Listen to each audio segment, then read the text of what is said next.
What is up, YouTube? Welcome to Casual Stream number 8. And of course, today's Friday, so time to kick back, relax, and just enjoy a good old casual stream. So let's get this party started. Now, apologies for starting like a few minutes late. Apparently, I really don't like this new format that YouTube has for you to go live. Like, I'm using the new format. It said, set stream for later, set schedule it for like at a certain time, and then the time has come and I'm trying to click go live and it wasn't letting me go live, so I had to transfer over to the classic, the classic way of going live, with using Google Hangouts and everything. So that was a lot easy. That's a lot easier now. So but still, I wish they would notify people about this before, I wish they would notify people before this happens, like before they, make changes or anything. Because if you just let people just find out on the spot, then it's not gonna hurt. I mean, it's not gonna hurt. It's gonna hurt. So let me just, so thank you guys so much for being here. Of course, I see two people here so far: Mask Rider Blue, what's up, Bluey, and Batman 101. Thank you guys so much for being here. YouTube updates always screw us over. Yeah, YouTube always screws us over. I'm gonna I'm gonna go pop the link in the DC universe. Thank you, Batman. And speaking of sharing out the link, please share this link out, guys, on every, share it in your Facebook groups, on your Twitters, in your Discord servers. Share it out everywhere. Well, that just let's don't put it everywhere, but if you're show it to your mutual servers, share it on Twitter, share it on, I would say, Instagram, but Instagram is odd. But you guys know what I mean. You guys know what I mean. And I'm actually in the process of sharing the streams out now.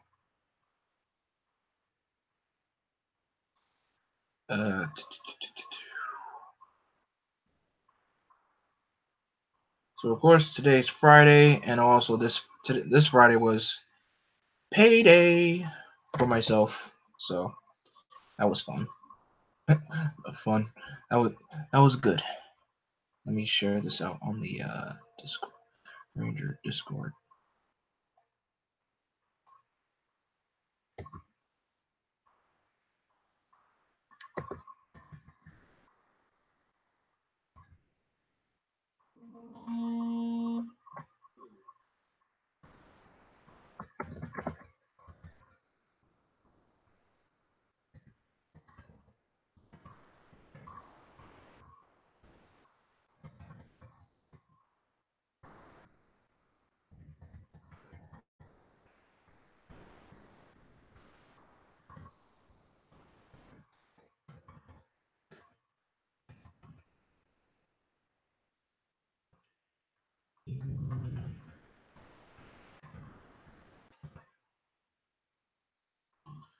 Okay, share that out on the Discord.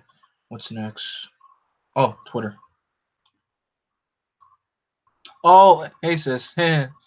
Released my 10 10 plus minute Kingdom Hearts review and went to David Buster's. Oh, nice. Oh yeah, the last time I went to David Buster's was last year. You're gonna stream BW, not? I mean, Jask. Okay, if you're Jask, you're subscribed to me. If you click that bell, you would know I would. Oh yeah, that's another thing I need to start saying in my outros. Click the bell so that way you can be up to date. Wait, I'm saying I'm saying the wrong catchphrase. Whoops. All right, let's share this out on Twitter.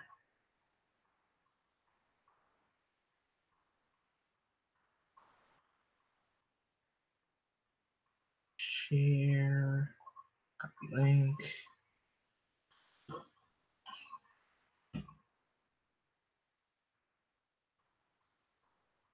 Oh, got it, sis. Got it. Squad by the bell. Yes, basically squad by the bell. You want to be part of the notification squad, be the part of the squad by the bell. Click that bell. I feel like I'm stealing Andre's kind of, I think I'm stealing his that's his shtick right there. Okay.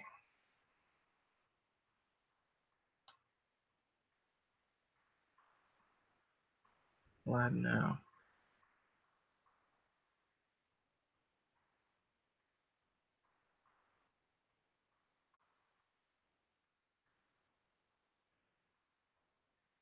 Oh,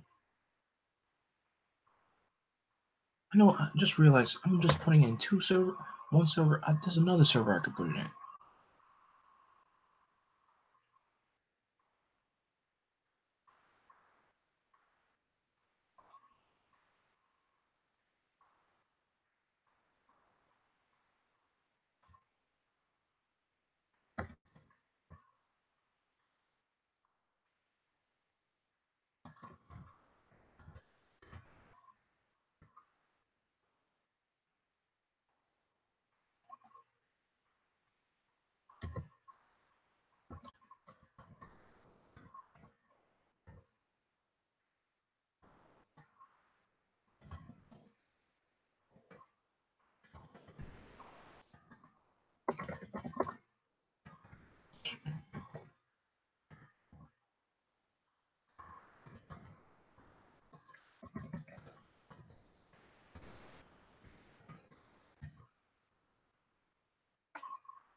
Alrighty.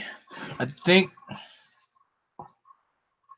Hey, bro, which thumbnail is it that I have to remake? I'll work on that later. Uh, it's the Justice League.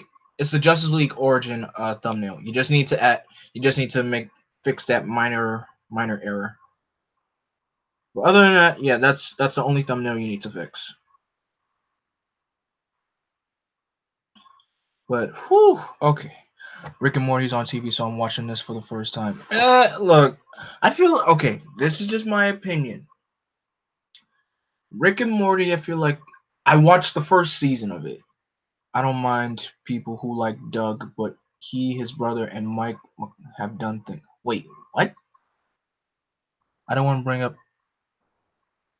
Andre is a good shtick to steal. I don't want to bring up any negative combo. If they want to notice it and bring attention, they can. I mean, I'd rather be Andre than Dougie Walker. Okay, okay. I mean, Bluey, I have no idea who Doug is, but okay. Now, yeah, this is just my opinion on Rick and Morty. I only watched the first season and the first two episodes of season two. It's just I just feel like it's just one of those stereotypical adult shows that has the jokes and everything and just tries to be funny. That's just my opinion. I mean, look, that's just me. And same thing goes for Family Guy. Like Family Guy isn't funny, really much funny anymore. Neither is American Dad, Nostalgia Critic. Oh, I don't watch the Nostalgia Critic. I don't. So yeah. Oh, my neck.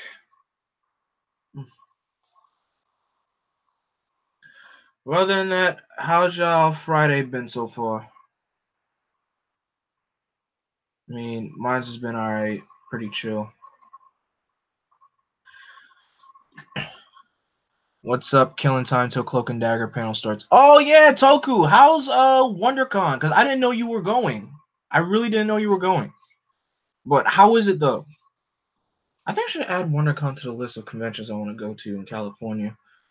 Because WonderCon's one of the biggest in San Diego. If we're going by conventions, that's in California. San Diego's literally at the top. San Diego is literally up there. And secondary, WonderCon is definitely secondary. Some ladies came out during the Me Too movement and made accusations. Gosh. Doug was sponsored by Devil May Cry 5 recently. Other than that, that's one. C2E2 is the GOAT. Okay, look, I can't make I can't really make an opinion on C2E2 because well, technically, I guess I can because C2E2 is very popular. It is very, very popular. It's just that okay, and I would say New York Comic Con is popular, but I feel like it's not even popular to. I mean, it's not even that much known if you live in New York, unless someone tells you about it. That's it. Uh, it's fun. I'm helping with whatever hashtag needs. Oh, okay. Got it, Toku. Gotcha. I'm actually looking forward to. I hope DC makes that Meet the Publishers panel live tomorrow, because I'm gonna be honest with y'all, DC Comics has really been disappointing me lately with their titles. It's been some of their books have just been getting rid of, like, it's just been DC books have been Marvel books on the other hand have been doing great. And it's just fun. It's just very funny. Can there ever be a time where Marvel and DC Comics were doing well at the exact same time? Like, can there? Oh, come on, BW, don't do that to me. Oh, and you read one yesterday. Technically, sis, that comic came out in 2017, and that was during the DC Rebirth, and DC was killing it then. DC was killing it then. But right now, it's just, to be honest, I feel like the only book right now that's really killing it and doing well for me is Justice League. That's it. Justice League has really just been, Scott Snyder's Justice League run has been really, I would say, top tier for me. Other than that, like, some of the DC books have not been that great to me. We gotta talk about comics more again. I mean, we're talking about comics right now. That's basically what the stream is for. It's just, I mean, I had to drop some title. I don't read Deathstroke. Actually, technically, with the there's this crossover going on between Deathstroke and the Teen Titans book called The Terminus Agenda. So that's the only reason why I'm reading Deathstroke, but I don't read Deathstroke. Oh yeah. Okay. Detective Comics is doing well. Okay, Detective Comics is doing well, really well. Uh, what else is doing well? Justice League is doing great. There's not that much stuff anymore. I feel like the Flash comic, it's just about pushing it. It's not pushing it, but it's mid right now. Flash has been very, very mid right now. And I feel like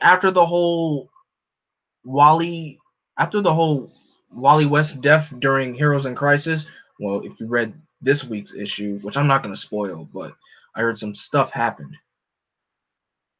Uh the, oh, the okay, the Shazam book just really started, and I can't really make a full opinion on that. I say once the first full arc of the Shazam book ends, then I'll make an opinion on it. But it just started, so I can't really make an opinion on a book that just started.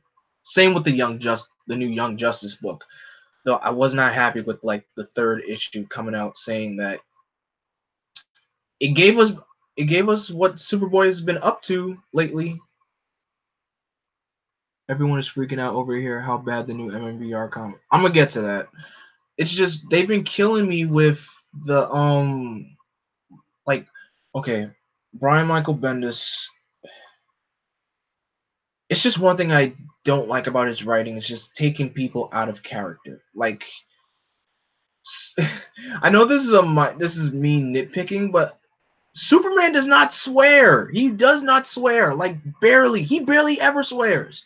But with Bendis, every single book that he writes, he must have every single character swearing in his books. With Superman, that's basically something you don't really expect. And when Peter Tomasi was writing Superman, it was, oh my gosh, Peter Tomasi's Superman run has to be the best, one of the best Superman runs I have ever read. From beginning all the way to the end, it was just beautiful, so beautiful. And then once we got to the Superman books, I liked his whole Man of Steel thing, and his first arc was good, but I know we're all pretty angry at him with him aging John up to look like he's 13. Trust me, I'm like, what happened to 11-year-old John? Why is he taller? And what's with the new suit? But still, I just feel like Peter Tomasi is one of my favorite DC writers. He's one of my favorites. And his Green Lantern Corps run, his Batman and Robin run. Okay, I have misjudged some books in the New 52. I have misjudged, like Batman and Robin. That's definitely one of those books that I did misjudge. But that run is so great. I feel like after the Ultimate Imprint ended, Bendis has been going through burnout. I mean, look, to me, Bendis is the greatest works that Bendis has done. Ultimate Spider-Man being one of them. New Avengers, and he has a fair. Bendis has a fair share. I would say his Guardians of the Galaxy run. Not the not that second series where he left. I'm talking about the one for when he started Guardians of the Galaxy. I would say that's one of and that's one of my favorite runs. What was that story? The Black Vortex. That's an awesome run, and I am gonna be covering that book. I am definitely gonna be doing a live read on that book. Wait, it's just Bendis is his style though. It kind of annoys me. Scott Snyder's New 52 Batman run. I know Batman. I know. I will give Scott Snyder's run a chance. I mean, I met Scott and Greg Capullo in Scott Snyder and Greg Capullo in person. I did tell them, it's not. I didn't tell them I didn't like their series. I told them that I read A Death of the Family, and I thought that arc was pretty cool. It was what they did was really, really cool. But I don't know. It's just the New 52 as a whole. It just left a bad taste in my mouth. It just like not all of it, but just certain things that the changes of characters and everything. It really made me angry. Like so much of the New 52 made me angry. But other than that, it's been like I had to drop. Okay, after the Terminus Agenda arc ends in the Teen Titans book, I'm dropping that book because the Teen Titans book went through a really bad run once they did the whole roster change. And same thing with Titans.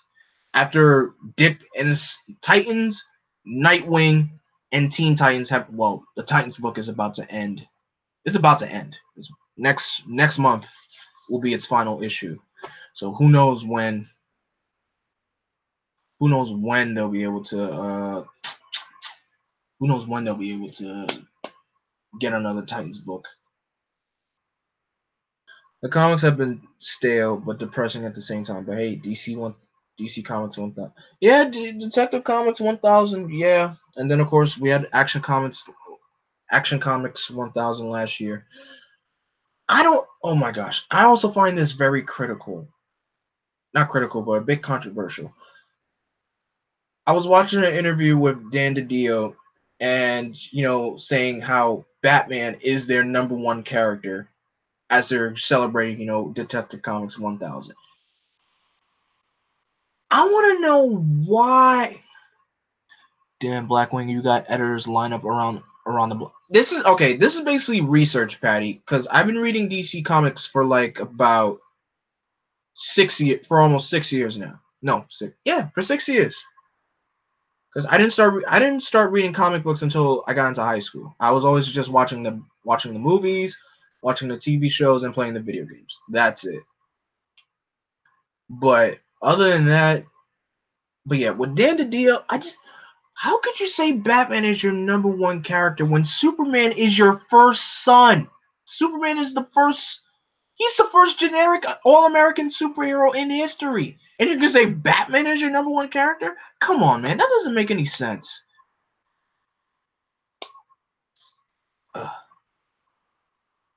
Oh, oh, that's what he meant. That's what he meant. I know. I saw the comments, guys. And Patty, regarding you making thumbnails, I kind of already have someone making. I mean, not Patty, Bluey. I kind of have someone making thumbnails for me. But oh my gosh.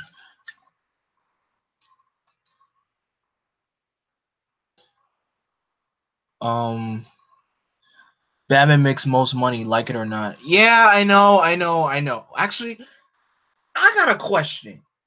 When was it that Batman started becoming so OG popular that he was blowing out the popularity of all the other DC superheroes out of the water? That's what I want to know. Because I didn't really hit a big Batman phase until the Lego Batman game. Lego Batman came out. The first Lego Batman game. And that was back in 2008. Ugh. But yeah, I feel like that is the year Batman got his big break because Dark Knight. Yeah, I believe it had to be. It had to. Yeah, Yeah, it had to be 2008. I feel like 2008 had to be the year of Batman. We had the Dark Knight coming out. I believe Batman: Brave and the Bold came out that same year as well, and of course the Lego Batman game came out that year. And then in 2009 we got Batman: Arkham Asylum. So, man, man, that's a, I get Batman sells and all. I get Batman sells and all, but come on, DC. You got other heroes out there. You got so many. You got Superman. I mean, Wonder Woman is making a positive movement as a character as on her own. So she's doing great. But give Superman some promotion for Pete's sake. That's your first superhero ever. Give him some recognition. Put him out there. Give him a video game. Give him something. Last year was the year for Spider. Oh yeah, definitely. 2018 was the year for Spider-Man. Like 20 Spider-Man PS4 game, Infinity War, Spider-Verse. 2018 was the year of Spider-Man. I'm gonna get to that in a moment. But still, I just want Superman isn't one of my top favorites, but he's just so overshadowed with his partner in crime, Batman. I'm like, come on, how are you gonna give this? How are you gonna give the second son more popularity than the first son? That doesn't make any sense to me. That just doesn't make any sense. Brother.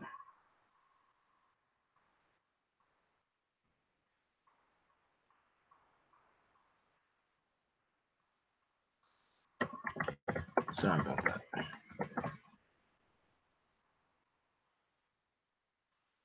We need a year of Black Panther. Hashtag Black for the cult. That would I would say I would love that if we just got a whole year. Well, then again, I mean, can we count the whole release of Black Panther just like, getting like we all went nuts when that movie came out. Like every person of color was hyping that. Even I was hyping that movie up. I'm like, yo, this movie's gonna be lit. It's gonna be lit. It's gonna be lit.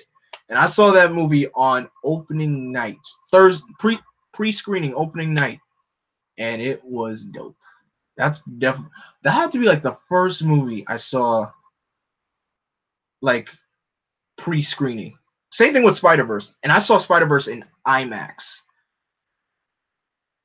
But man, I just want other I just want other DC heroes to get more push. Like, give them a video game, give them an animated TV show, not live action, because we got so many live action DC shows coming out of the woodworks, and Arrow's gonna be and Arrow's ending soon. Like, finally, finally. But come on, like if you guys go through the history of DC shows, animated, if I'm talking about, dare I say it, Batman had the most. I dare I say it. Batman had the most. This including Super Friends, because that's like a teen show. But Batman did have the most. Like he had those little miniature shorts from way back when think in like in what the 50s or the 60s. Back when Hanna-Barbera was really kicking, like really like very popular. They had their own Batman shorts, and then they had the new adventures of Batman and Robin. That I believe Adam West was the voice of Batman in that cartoon, and Batmite was in that show as well. Batmite and Batgirl, and then from that show we got the very cult classic and popular show Batman the animated series. And I kid you not, I love Batman the animated series. It's just it's up there. It's up there as one of the best superhero shows, one of the best superhero shows ever. DC is a business, not a fan service group. I get that. I get that. And then we got Batman Beyond. I feel like Batman Beyond doesn't really get talked about as much. I love the heck out of Batman Beyond. One being it's a Batman that can fly. Two, it's in the future. Come on, and that suit is awesome. That's a one cool high tech suit. But when you make more business with fan service, exactly. Just think about it. Like fan service makes a whole lot of things popular, or it gets a whole lot of things pumping. But yeah, just and then Batman Beyond, and then we got the show The Batman that was on Kids WB. That show is very underrated, and to be honest, it was pretty cool. It was a pretty cool show. Like different iterations of the.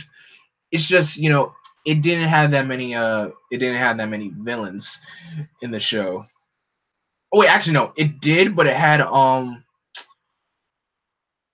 this one they didn't that show didn't have Two-Face. That show did not have Two-Face, and Two-Face is one of my favorite Batman villains. If that were the case, every DC fanfic would come to life. Oh yeah, true. Fan service is one of the reasons why Gokaiger is so loved. Exactly. But then again, sis, Gokaiger and Batman are two different things. Take a note from Fairy Tail and use fan service to your advantage. Oh, what about Batman Beyond with the comics rebirth? Wait, that's different. That's different. Josh Green. Uh, yeah, from there we got the Batman. That show was very underrated. Brave and the Bold. I kind of gave Brave and the Bold some flack because one, it was. I'll give it credit for showing us a lot of heroes that we never seen before. Like when I watched Brave and the Bold, I had no idea who Red Tornado was. I knew who Green Arrow was. The first time I ever saw Green Arrow was in the first episode of Justice League Unlimited.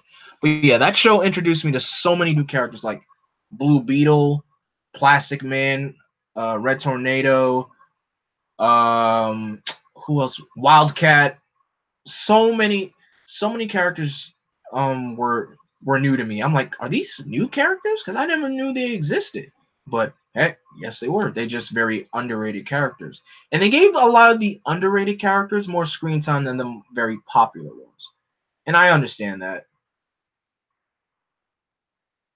Brave and the Bold was the Batman show I knew growing up, and it introduced me to Aquaman and Red Tornado. I mean, if you knew who Aquaman was, you already know Aquaman was the worst superhero ever if you watch Super Friends. Me, I didn't crap on Aquaman. I didn't think he was that bad of a hero. I just thought, I'm like, dang, he just gets so much of a bad rep.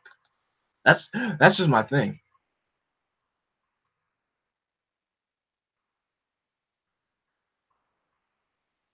But yeah, Aquaman, the one, the hero who just gets crapped on in not in everything. But I can say one thing though. I watched the Aquaman movie, and the Aquaman movie was pretty good. It was pretty good.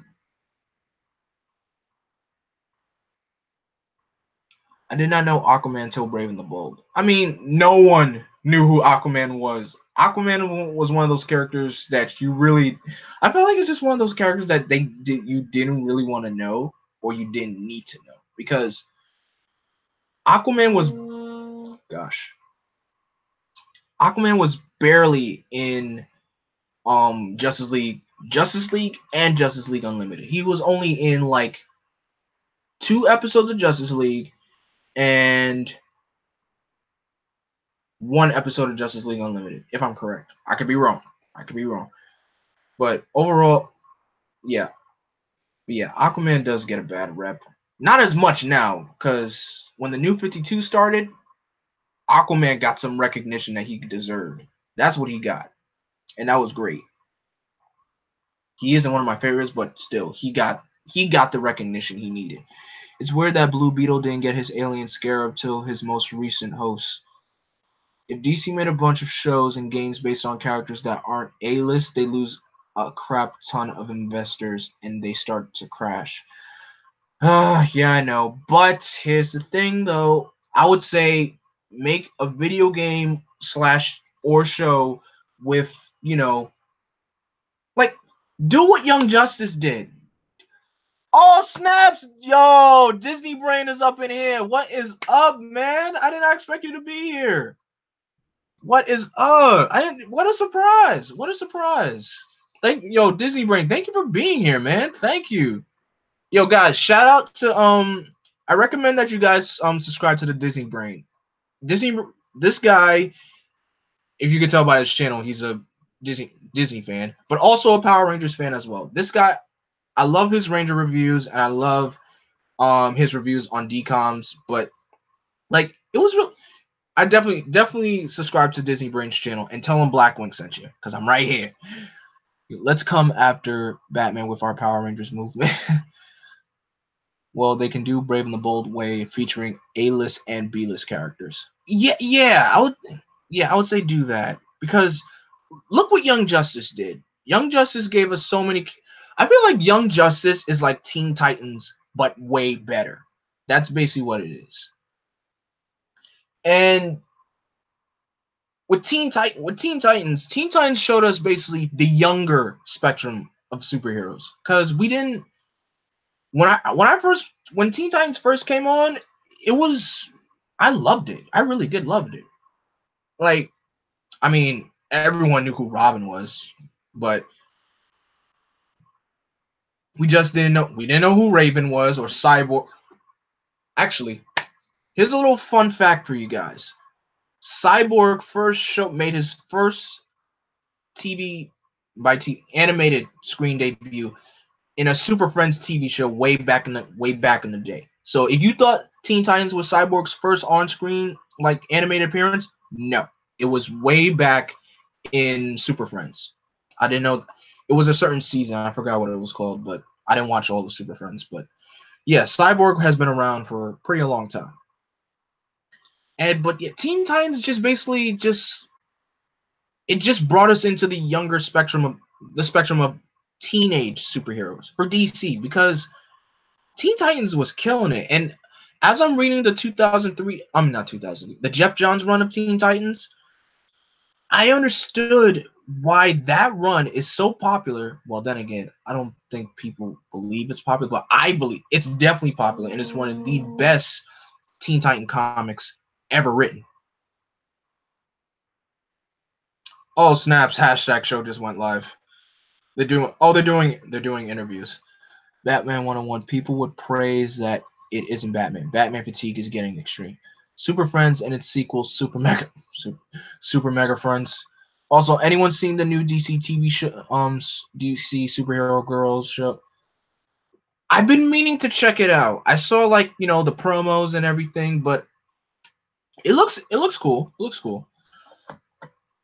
But that's another thing. I should have brought down some water, because I'm gonna be chatting a lot.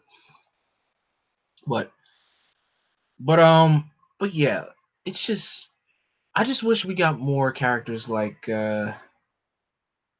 characters to the front. Like, take a show like Green Lantern, the animated series. My gosh, Green Lantern, the animated series. That show was so great, and I wish that show got more episodes, because that show made me such a huge Green Lantern fan. Like, that show as a whole made me like one of the biggest Green Lantern fans ever. Well, then again, that's not true. When DC did that, you just said that they should have a Batman Brave and the Bold type show with A-list and B-list. When DC did that, fans still complained. I mean, look, it's just hard. I would say it's hard to balance out in a way. You're not always gonna appeal to. I know you're not gonna appeal. You're not always gonna to appeal to everyone, but still, give some other characters the recognition that they deserve. Like, never would I have thought that Green Lantern would get his own TV show, and it was phenomenal. It was so phenomenal. You had basically almost every single Lantern Corps in the from the comics in that show. Red, orange, the Blue Lanterns, the Star Sapphires. You had almost every single Lantern Corps except for Yellow and um the Indigo Tribe. They couldn't do Yellow because Sinestro was a Green Lantern in that show. I'm surprised they did that, but I would have loved to see. I that could have been like good a lead in into the Sinestro Corps War and everything. I mean, you had the Manhunters in that as the main focus point in the second half of the show. There's so much stuff you could have done with that show. Like, imagine if they gave us Blackest Night. Just imagine if they did that. Plus, you had Guy Gardner in that show. Jon Stewart was mentioned in the finale, so I'm like, dang it all. Can't we get Jon Stewart? Fans at the end of the day will complain no matter what you do. True, that is true. But yeah, and then we get to a show like Beware the Batman.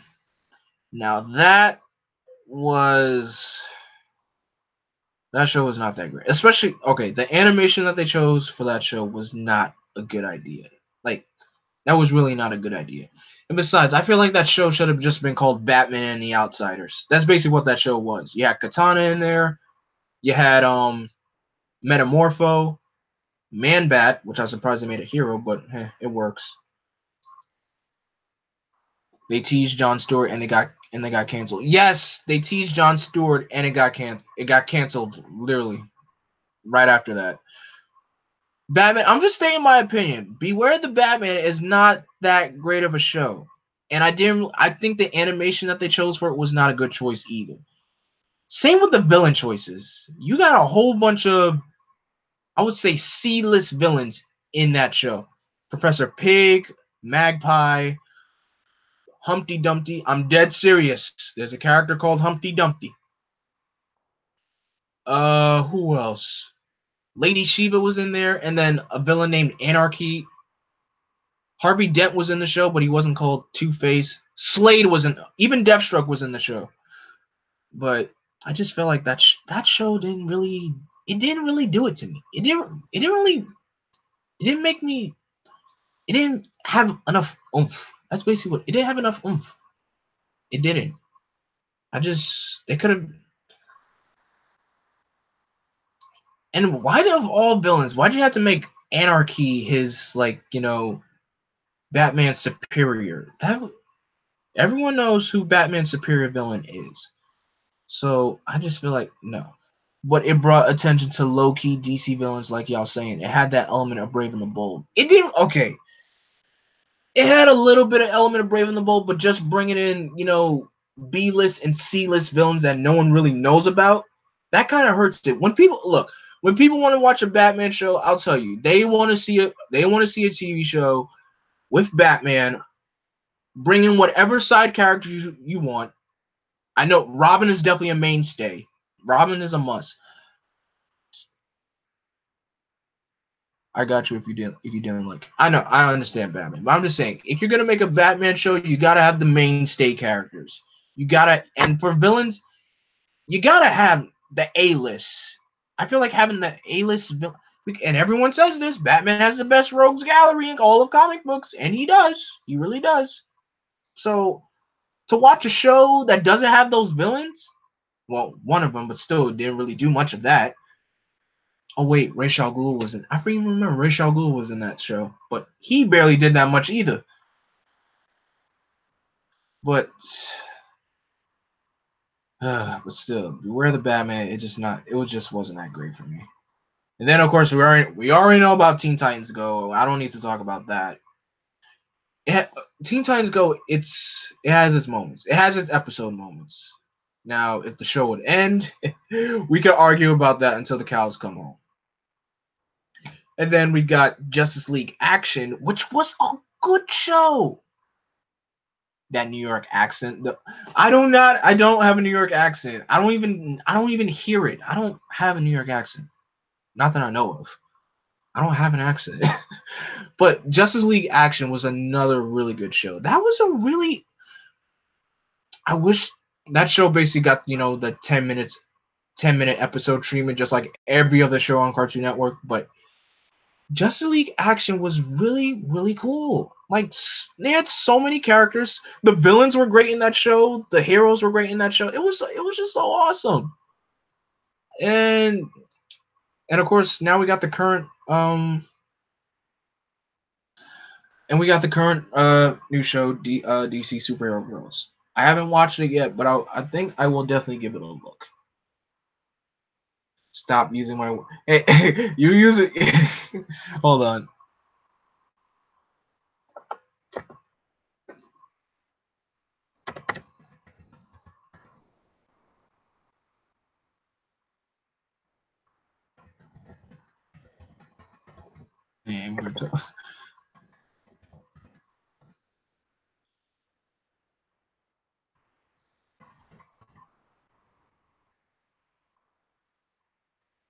Teen Titans Go is good for what it's worth. Change my mind.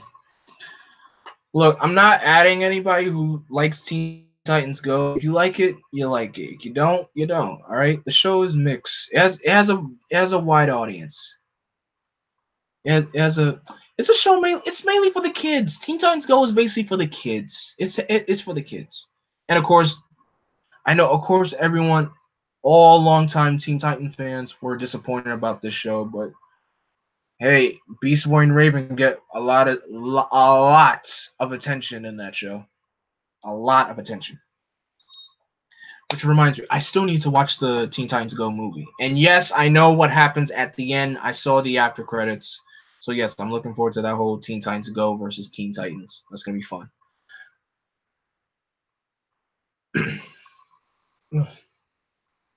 So yeah, I think that could do it for my whole DC part.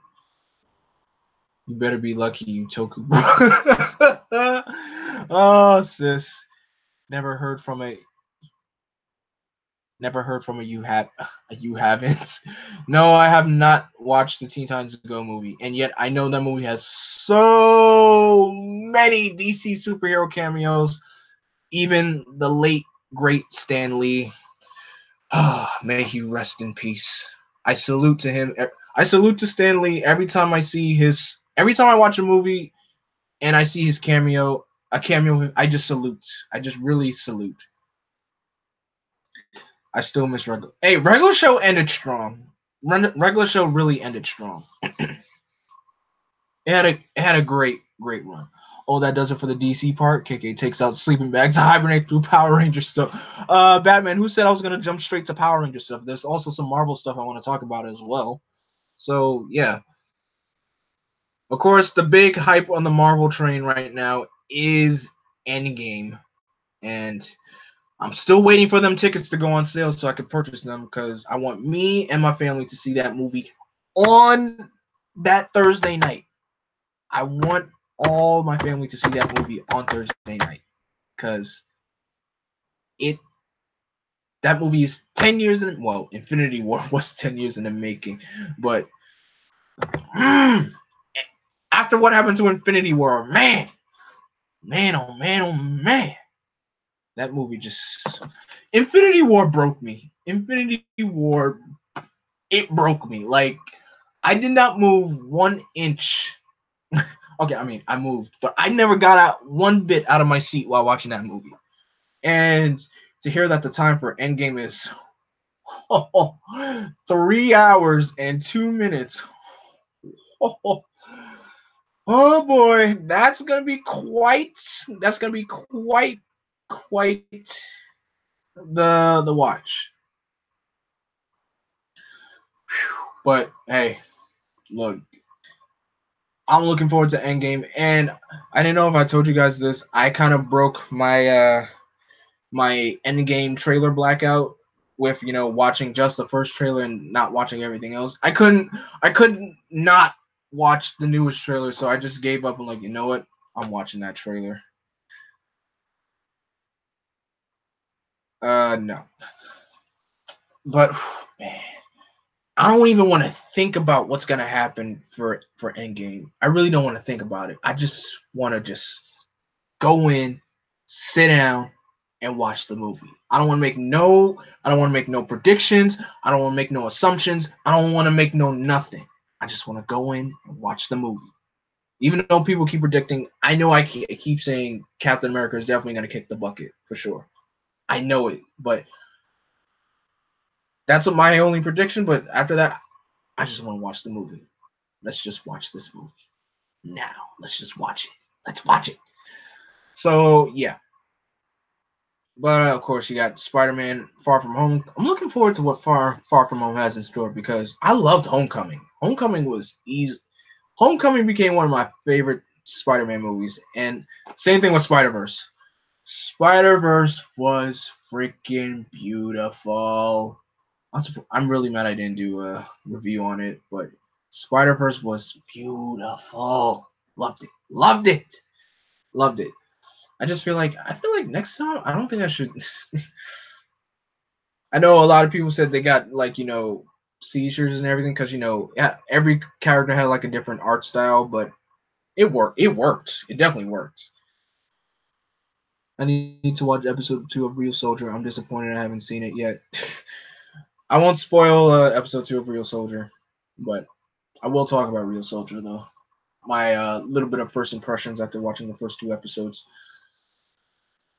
But yeah, Marvel hasn't been Marvel. Oh, I know one thing I can talk about. I'm kind of sad to be honest about Endgame. I'm gonna love it. The Fox and Marvel merger. We finally got our first family and our mutants back. We got our first family, the Marvel first family, and the mutants are back in the right hands. Now, this just got to be a way to introduce them. I gotta side with the man, the myth, the legend, Ben Shapiro on this one. I loved Infinity War, but if you cried at the snap, you are weak. The second they kill Black Panther, they flush billions down. Dude, they flushed the billions down once Black Panther and Spider-Man took the L. I'm like, no. I did not expect Black Panther to get blown away in Infinity War. I'm like, literally, my facial expression as soon as Black Panther just got turned to dust, the same impression Okoye had on her face. I'm like, what? What? BW, seriously, when are we gonna jump back? We're not gonna jump. We're not gonna jump back. We're not gonna jump him. We're not. But man, I just Infinity War just like, gosh, it just tore me up.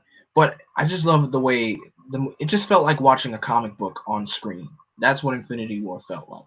It felt like a comic book event, and it had like your chapters, like this chapter transition from Earth to space to Earth to back to space with Tony and Spider-Man trying to rescue Doctor Strange and transfer back to Earth and then transfer back to Thanos, and the transitions were really, really great. Seriously, everyone that died during the snap is coming back. I mean, yes, everyone is coming. Look, I'm just saying, Batman, when that happened, we didn't expect that to happen. That's what I'm saying. I'm like, because literally, Infinity War is basically the superhero movie. It's just. All right, sis. Thanks for stopping by.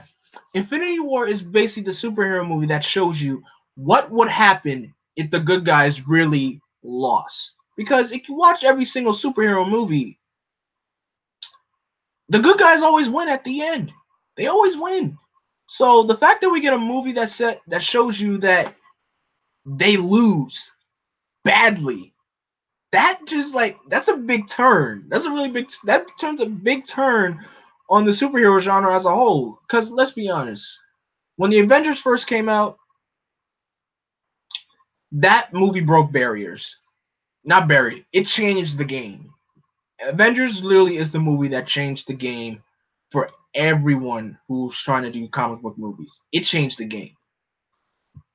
And then from then after that, movies after that, we get Infinity War, and we get a movie where the good guys lose. Cough, cough. The Dark Knight. Okay, look, the Dark Knight. Look, I would say I have a few things about the Dark Knight trilogy that's just it's just very I don't know what's the word. Look, just take away the Heath Ledger Joker aspect out of Dark Knight. Just take that out of there. And how well do you think the movie is? Because I feel like Dark Knight is definitely one of those movies that gets overhyped a lot. And right now, I'm at the point where I'm like, is it really that good of a film, though? I mean, the plot was just like the movie had a lot of twists and turns. It really did. Well, then the whole Dark Knight trilogy had a lot of twists and turns. I just feel like the Dark Knight is so overrated to me. It's just I know Heath Ledger. He's a legendary actor. May he rest in peace. God bless his soul and everything. And even all the stuff that he went through when he was filming as the Joker. But man, I just feel like now it just take the Heath Ledger Joker aspect out of there. And what do you think of the movie? Just watch the movie and just take away all the scenes out. I used to agree. The Dark Knight was. Oh my gosh. But it's just I just can't really But now with Marvel, what I want to look with the Fantastic Four movies. I'm gonna be honest. I find the 2000s Fantastic Four movies. I love those movies. Bits and pieces of Rise of the Silver Surfer, minus Galactus, because Galactus could have done way. They could have done way better with Galactus. But the first two Fantastic Four movies, I enjoyed them. The cast was great. I know people think Jessica Alba was just eye candy for that movie, but look, I enjoyed the movie. I really did enjoy it. Now, Fan Four Stick, no, no, no, no, absolutely not. Not again. Never. The Incredibles is the best Fantastic Four movie ever. All right, whatever. But yeah, now with this Fantastic Four movie that Marvel's hopefully putting together, give us Latveria. Please, please give us Latveria. Please. Give us Latveria. Give us some classic Fantastic Four villains. Don't just be stuck with Doctor Doom. There's a whole bunch of Fantastic Four villains that you can use. You can use the Frightful Four. You can use Mole Man. You already got the Skrulls in the Marvel universe. You can use Super Skrull, which that can lead into who knows into Secret Invasion. Hopefully, you can use who else, Dicky? You could transition out. You can even transition the roster. For those of you who don't know, Black Panther, Storm, Spider-Man, Hulk, Ghost Rider, Wolverine, all those characters were part of the Fantastic Four. So many characters were part, even She-Hulk. That's another thing. When are we gonna get She-Hulk introduced into into the MCU? When? When? I would love to see Hulk is one of those underutilized characters in the Marvel universe, and that's bad. I know Universal still has the rights, and I know Mark Ruffalo said Universal is not having no plans at all to do another Hulk movie.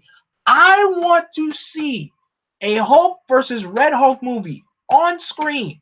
I want to see that because you could do so much with Red Hulk. You already got General Ross in there. Because guys, let me tell you something. You can do so much with Red Hulk. Heck, you can make Red Hulk not even be General Ross. You can have some random person be Red Hulk in that movie.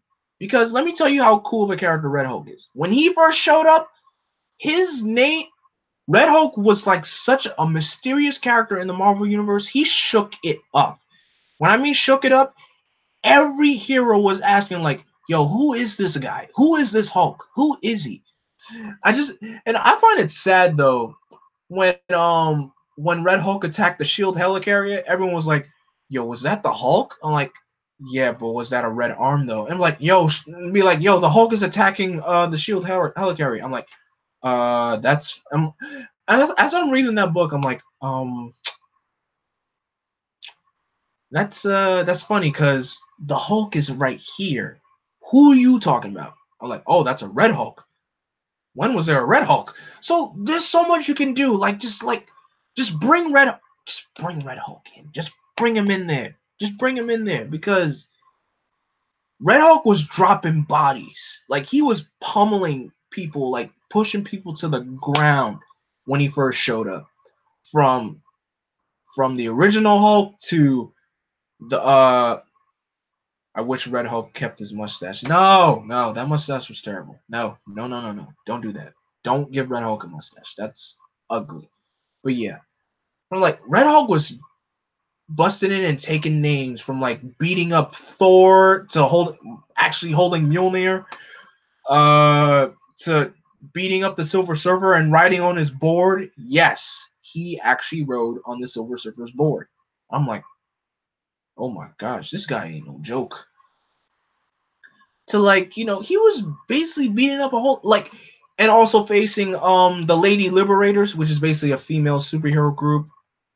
Uh, she She-Hulk was part of it. Invisible Woman, Storm, Valkyrie, Hellcat, Tigra, so many female superheroes were part of that team, and it's a good team. And then that led into just come on, just give us a Hulk versus Red Hulk movie. I just want to see that. Give me that. Just give me that, please. But whew, man, I would love to see that. Now with X-Men, oh my gosh. I already know Dark Phoenix is gonna suck. Even though I am gonna go see it, but I already know it's gonna suck. I want them to do this. Give them their traditional suits. Please. Please get. Okay, they kind of did get their traditional suits at the end of Apocalypse. I'm wondering why the heck they didn't use those suits in Dark Phoenix. They could have done so much better. But man,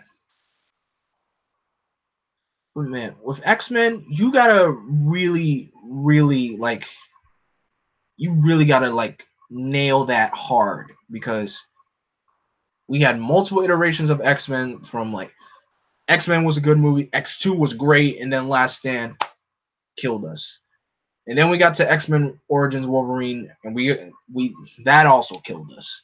I mean, I found X-Men Origins Wolverine okay. It was okay. I mean, minus the Deadpool.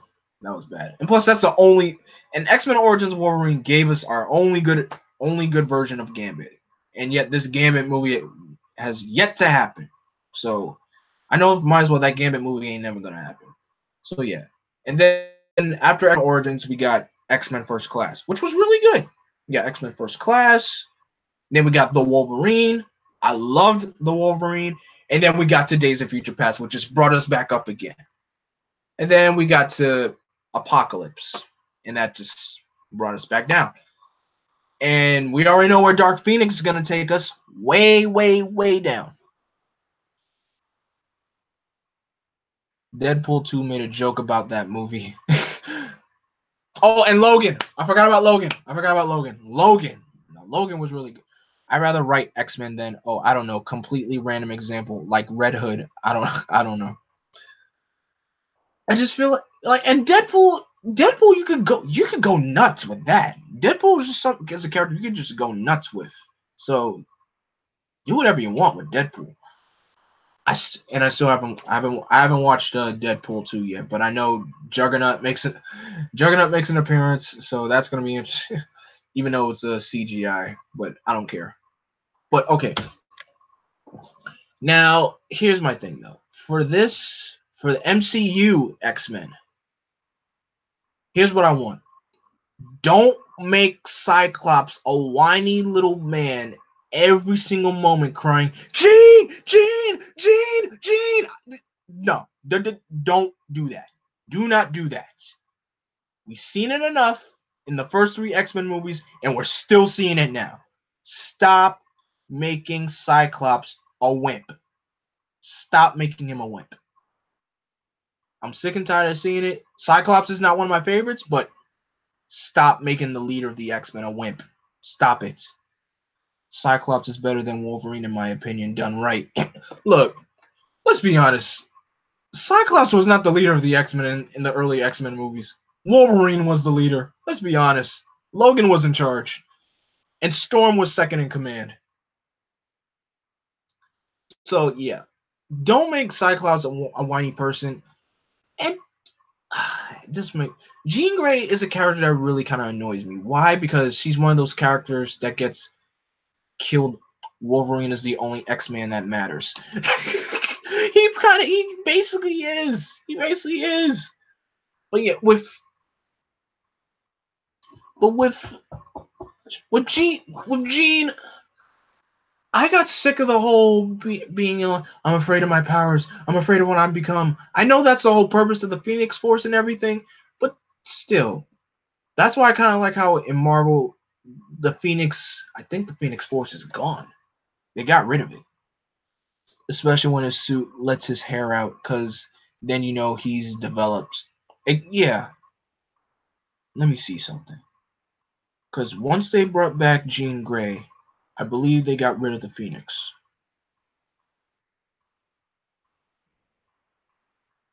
I actually be down if Jean died in every X. Oh my god. Let me see something. What did they do with the Phoenix at the end?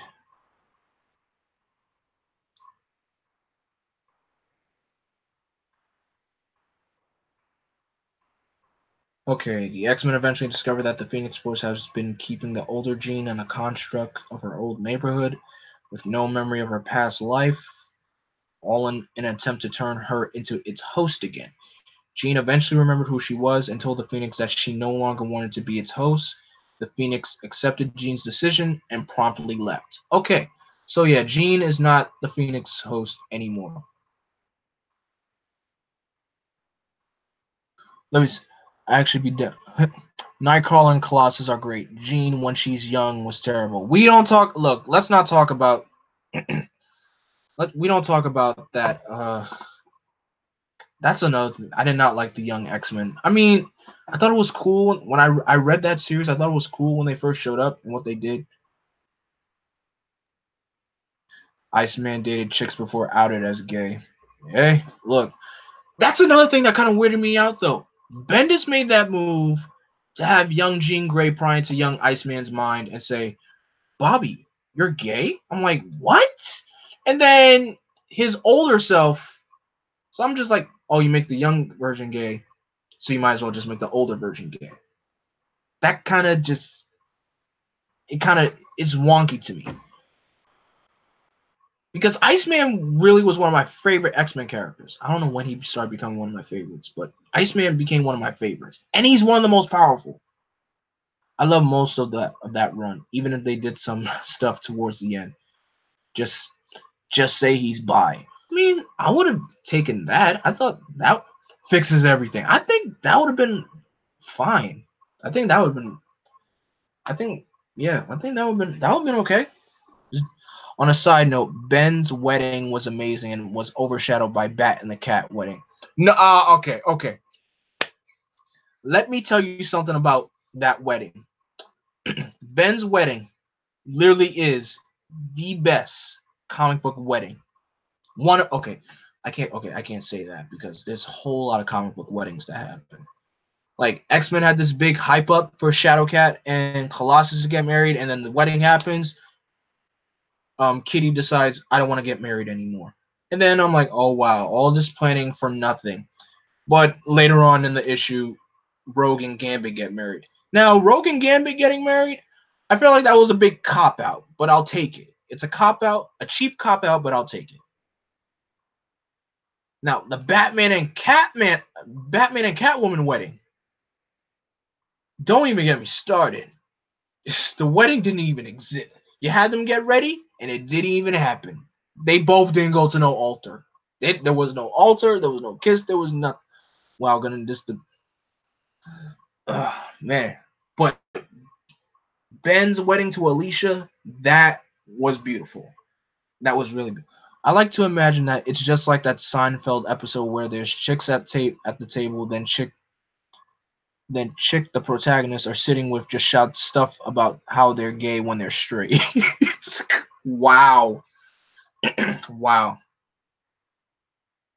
Ben with his hat though.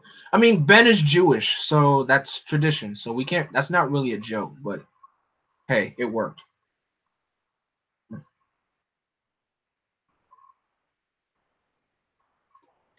But but yeah, I just feel like what are some of the best comic book weapons weddings that happen? I know Superman and Lois Lane is one of them. Peter and MJ is definitely one of them. Which Ben are we talking about? The Thing. The Thing. uh, uh, Invisible Woman and Mr. Fantastic. I heard. I didn't read that issue, but I heard. It's counted as one of the best comic book weddings ever. Best comic book wedding is Peter and MJ. Ain't gonna hold you. Yes, it is. Sad that it got erased from history by a certain storyline. I mean, what other comic book what? Why am I about to say weapons? Weddings. Weddings. I meant weddings. What other comic book weddings have happened that were good? Hmm. I wonder. Yeah, really. What were other weddings? There really hasn't been that much. All right, J Boss. Thanks for stopping by. I never read the Peter and MJ wedding. Wish I did.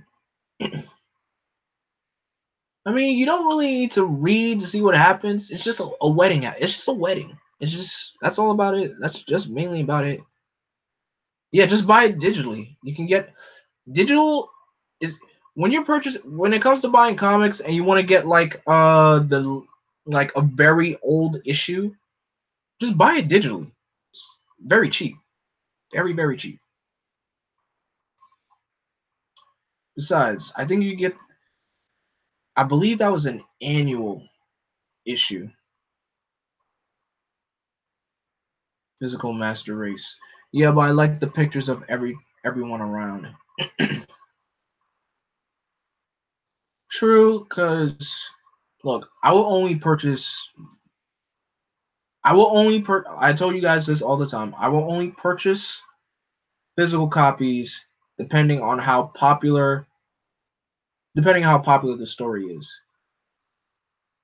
Like if it's like a very iconic story, then I will purchase it in I will purchase it in physical copies. Like take something like Batman Hush or Under the Red Hood. I would buy those stories physical. Or like I bought Blackest Night digital because I purchased it for like $10 on digital. I prefer physical, it's just so darn expensive. That's mainly because the hardcover versions of the books are very expensive. That's why. With the new comic smell though. That also you gotta love the new comic book smell. It just feels really good. It's cool. It's really cool. But yeah, with a Marvel X-Men, with MCU X-Men, here's the rock. I'm not good at fan casting. I don't do fan casting because I don't know actors like that, and I don't know who can play a great what, or it will be iconic eventually. I bought Detective and Action 1000 physical. Oh, good, good. Glad that you did. Yeah, because those are big milestone issues, and those will get very, very expensive later on. It could be worth so much money in the future. Heck, look at the first. I would say all first appearance books of certain characters are very expensive. Like take the first Action comics. That thing is over $1 million. So good luck trying to get that. We're gonna tell our kids about those issues. Oh yes, we will. We will tell our kids about those issues. Like, if you want to know how much this comic is very expensive now. You can barely get this in near mint condition. Tom Hardy would have made a great Wolverine, but now he's Venom. Whoops. Look, I thought Venom was an okay movie. It wasn't good. It wasn't good, and it wasn't that bad. It was just Venom was mid for me, and what made it enjoyable for me was the whole bond between Eddie and the symbiote. My dad tore my detective slightly, so that value just decreased dramatically. It's okay. It's okay though. I mean, Batman. How much was a physical copy of Detective Comics 1000? Because I really would like to know. Because that book is basically it's 96 pages. Batman sees slight rip condition, torn to shreds. But yeah, for my X-Men roster, this is the roster I would have. You gotta have the main five, the OG five: Cyclops, Jean, Iceman, Beast, and Angel. Because Angel's definitely at $15. Okay, that's not a bad deal. Especially that's a landmark issue. So that's not a bad price. So yeah, I want the original five: Storm, Colossus, Wolverine, Nightcrawler. I know this is a big roster. That's 9 characters already. And Gambit. Those 10. Those are my 10. The main 5, Gambit, heck of it, yeah. We'll add Rogue in there. So 11. The main 5, Storm, Wolverine, Colossus, Nightcrawler, Gambit, and Rogue. Yeah, that's a pretty good roster. That's definitely a good roster. Now for the villains, I want a legit, strong, good Brotherhood of Evil Mutants. I want a legit, strong, good one. Of course, you gotta have Magneto. That's a given. Mystique, done in a very strong villain role, not a hero. Because the way Jennifer Lawrence is playing Mystique, I don't like it. I don't like it at all. I got you, but I only have pics of everything after Kevin and Scott's stories, so you'll miss the best ones. But yeah, Magneto, of course, Magneto's a given, so I don't really need to say that. You're gonna laugh when I say this one. Blob, yes, I want Blob. I want Blob, Toad, Avalanche. I want to say Scarlet Witch and Quicksilver, but that's gonna be hard to do, and we all know Scarlet Witch and Quicksilver are not Magneto's actual children. So, man, I can't believe they retconned that. I don't know why. I really wish they didn't retcon that. But, and which other Brotherhood of Evil Mutant character would be great to see? You got the twins. Oh, Mastermind. Mastermind is a good. Oh wait, no, I'm forgetting. Okay, here we go. So my choices for the Brotherhood of Evil Mutants roster: I want Mystique, done right. Juggernaut. I want Juggernaut. Mystique, Juggernaut, the twins, Toad, Avalanche, and Blob. And Mastermind. That's 8. That's 8 villains. Yeah, that's a pretty good list. Because I remember watching X-Men Evolution. I loved the Brotherhood of Evil Mutants in that. Emma Frost's actress is in talks for the MCU again. Really? Emma Frost's actress is in talks to do that? Because Emma only got one appearance.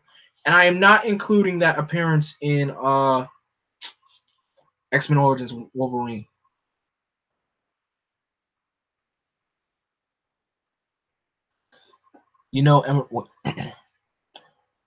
what do you mean them being high evolutionary is objectively better than being Magneto's kids? Shaking my head. I mean, who isn't a high evolutionary fan? I didn't mention anything about the high evolutionary.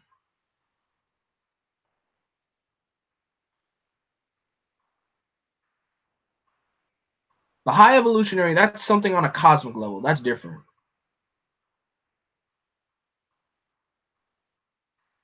Let me see. I'm a Frost.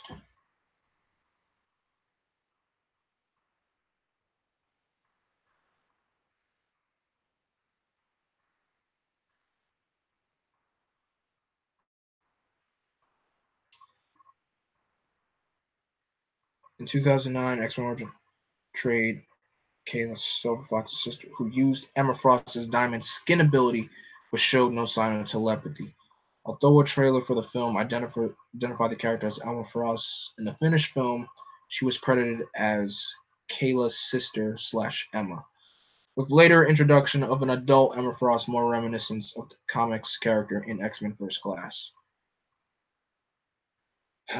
Man. So yeah, I would say definitely. Okay, we'll add Emma Frost to that, but Emma Frost was never. She never really worked with the Brotherhood of Mutants, so she could be in a league of her own. That's what the retcon was. They came from the High Evolutionary, Marvel's most popular characters. Because originally I was watching a NerdSync video and I found out that um the twins' real blood father was a hero named Wizard. Wizzer. That's the name of the hero. Wizard is the father of the twins. That's what I found out. So yeah, that was the biggest. I can't believe that. I really can't believe that they retconned that. And to be honest, if you guys watched X-Men Evolution, you know how powerful Wanda is. Well, everyone knows how powerful Wanda is, but if you guys remember how powerful Wanda was in X-Men Evolution, yo, she was a force to be reckoned with. She was strong, very strong. So yeah, I would say that definitely does it. And you could do. Oh, now I feel like I'm forgetting.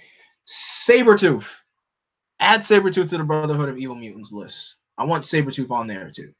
Because Sabretooth, him and Wolverine have that big rivalry between each other. So I definitely want Sabretooth on there.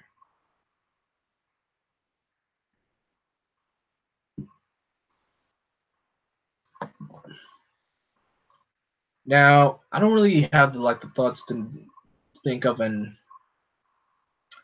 X-Force kind of roster, but they did. Of course, Wolverine and X-23 will be on there. I forgot Quicksilver is dead in the MCU. Yeah. So that's kind of out of the picture. I just feel, man, as I was doing my MCU binge watch and when I was watching Age of Ultron, because I haven't watched Age of Ultron in a very long time. I felt like the cameras were always on Quicksilver, just hinting that he was gonna get killed off. Like, come on. I feel like, I'm pretty sure someone made a meme with this. Right when right when Hawkeye's about to die and Quicksilver gets in the way to dodge the bullets, I feel like Ultron is basically, you see the Fox logo shooting and Quicksilver dies. I'm like, that's basically kind of the meme now. But man, who knows how they'll pull this off? Like, who knows how?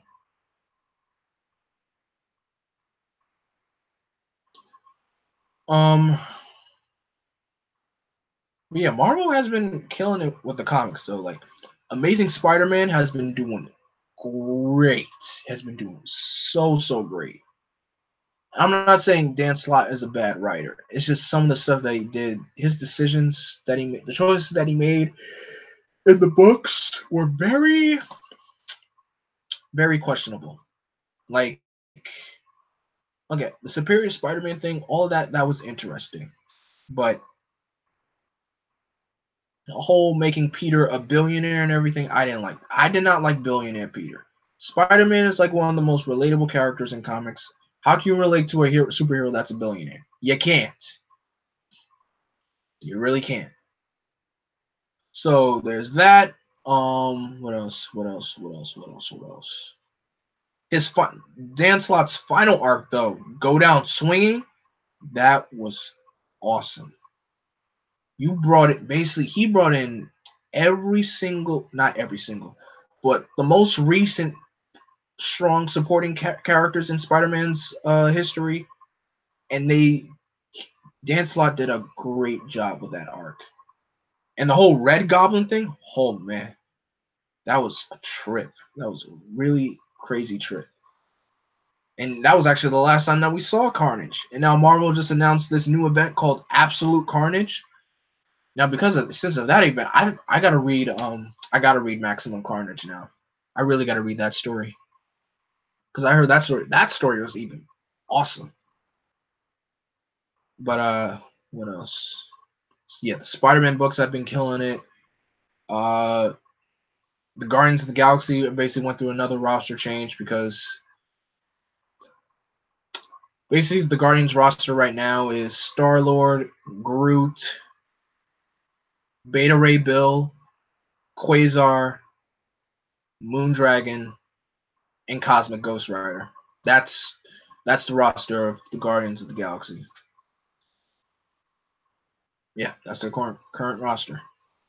It's not a bad roster, but hopefully we'll get our peoples back because Rocket right now is with the Avengers.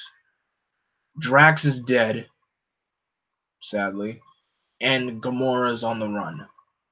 So there's that. The Avengers books have been pretty solid. Jason Aaron has been doing a pretty good job with the X-Men. The Avengers book.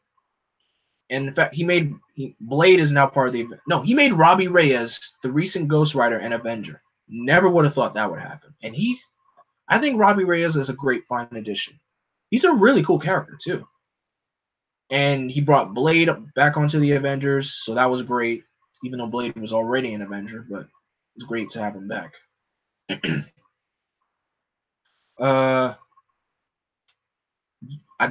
The X-Men, X-Men had a lot of stuff happen.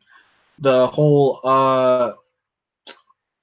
this whole 10-part arc in anything Donny Cates writes is gold. True. Like Venom has been pretty good. The Venom book has been pretty darn good.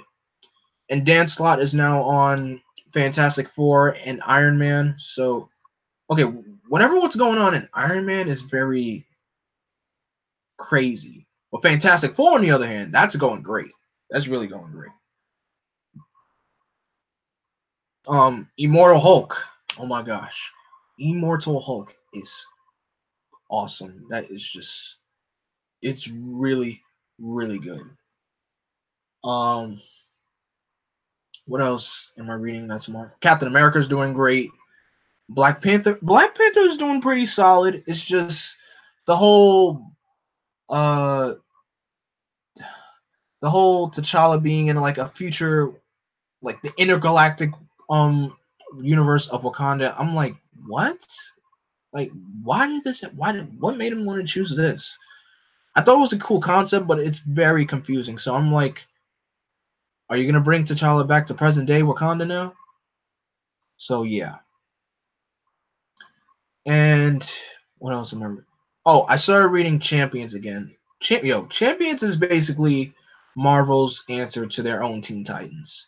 The Champions are Marvel's Teen Titans, and I respect that. Oh, Miles Morales' new book is really doing awesome. The new Superior Spider-Man book that's doing good. It's pretty good. The Uncanny X-Men book is cool I like what's going on, especially since you have Cyclops. The original Cyclops is back, and Cyclops and Logan are back. Hopefully they'll find the X-Men again, and then we could get like one big happy X-Men reunion that we really are hoping for. or maybe we'll probably get that later on this year with Powers of X and House of X, that Jonathan Hickman, who just got back on working with Marvel, and that's going to be coming out sometime later on this year. So that's going to be interesting. Thor, on the other hand, I feel like I picked a bad time to start reading Thor comic books because, well, it's either that or it's because I don't like the art. The art. I don't like Mike Del Mundo's art. I really don't. I don't. But I'm looking forward to this whole War of the Realms. This whole War of the Realms event. That's gonna be huge. They're promoting that event like crazy. So I'm looking forward to see what they have in store. There's some tie-ins I am gonna read for that event, and they got a lot of books that are gonna be having tie-ins for that event. What else? Hold on a second, guys.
So sorry about that, guys. I had to take a phone call. My grandparents were calling. I had to. I couldn't like leave that on hold. So I'm so sorry about that. But as I was saying, what was the last time? Oh yeah, I was talking about War of the Realms. Um, yeah, I'm looking forward to what that has in store. And oh yeah, Marvel's they're releasing another new Avengers book called Savage Avengers, and in this book we got Wolverine, Punisher. Actually, let me look up the roster.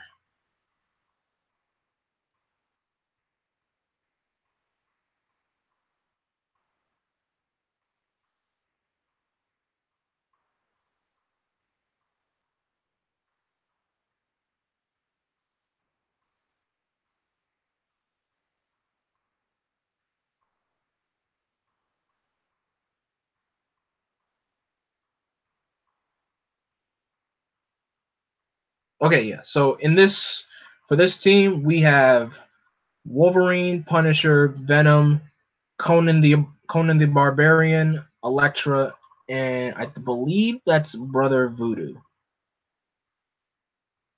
So that's gonna be interesting. And this releases on May 1st. So yeah, it's this is really gonna be that's gonna be an interesting title. Very interesting.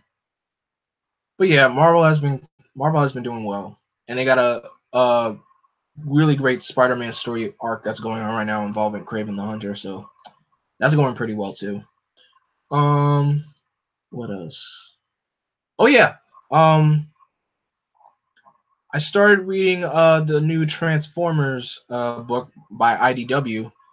This I haven't really read any Transformers comics, so I've asked one of my buddies who's like a big reader in the Transformers comics. I asked him, "Is this a good jumping on point?" He said, "Yes, it is." And what this story does, it goes way back further before the Autobots and the Decepticons were fighting. Goes way back further. Basically, Optimus was still called Orion Pax. Megatron was still good and not evil, and like a lot of stuff. Like this is way before, way back when. I think it's cool. I think it's really cool. I'm also reading the Sonic the Hedgehog. I believe I told you guys this, or maybe I haven't. But yeah, I've been reading the Sonic the Hedgehog IDW comics. Really good comic series, by the way. I've also been reading Ninja Turtles. I'm not caught up on the current issues. I'm playing catch up. I'm basically really playing catch up right now with those issues. So it's gonna take me a long time to get there. And of course, I'm still reading the Boom Studios comic books. I just got back onto reading Go-Go Power Rangers because I kind of slipped off Go-Go after Shattered Grid ended, and now this arc and what it's building up to is gonna be sweet. And now that they just announced like a new event that's gonna happen in that book, so I'm looking forward to what that has in store. And Boom Studio just announced a graphic novel that's gonna be focusing on the Psycho Rangers. That's gonna be lit. That's gonna be so lit. Because the Psycho Rangers, they are a force to be reckoned with, and y'all know that. So, but yeah, that's what I've been doing. That's what I've been doing. Not doing. That's what I've been reading lately. That's what I've been reading. Uh,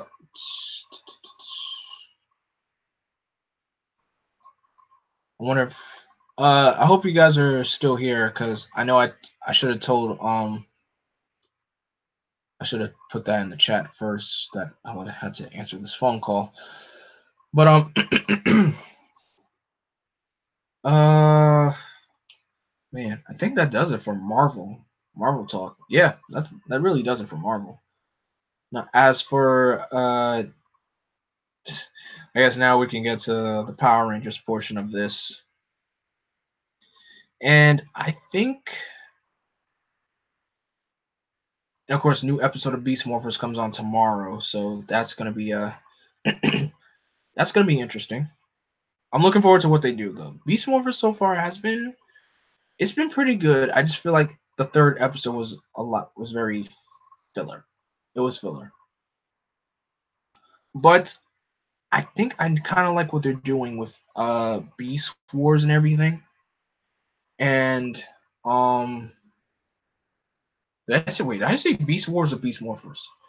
I think they're not gonna have them get their Megazord until like episode 5 or 6. And that's something that never really happened before. The Power Rangers usually gets their all I know, Jay. I know. All the people who give a crap about Power Rangers aren't here at the moment. I know. Still, I know Power Rangers isn't for everyone, but still, it's one of my favorites. I love it, and I can't give up on it. I mean, I almost have gave up on it, but you know, I still love it.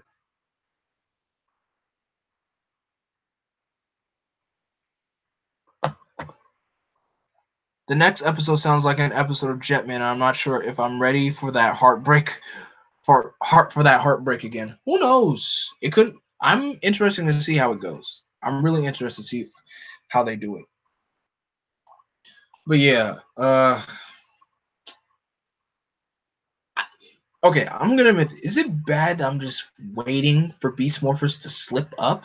Because I know that's bad to say, but let's be honest, the past 8 years we've been getting nothing but slip ups in Power Rangers, except for Dino Charge. But yeah, for the past 8 years, Power Rangers have been nothing but slip ups. And now, like, of 8 years of slip ups, you really think you can actually try to turn us around? I believe in you, Hasbro, but try give us some flash and substance. Give us some really good storytelling and character development. My voice is really starting to get dry and I need some water, so I'll be right back.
All right, I'm back.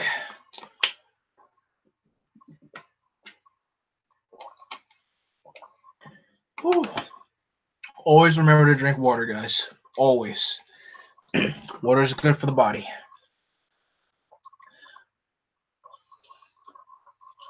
I think we just need to be patient.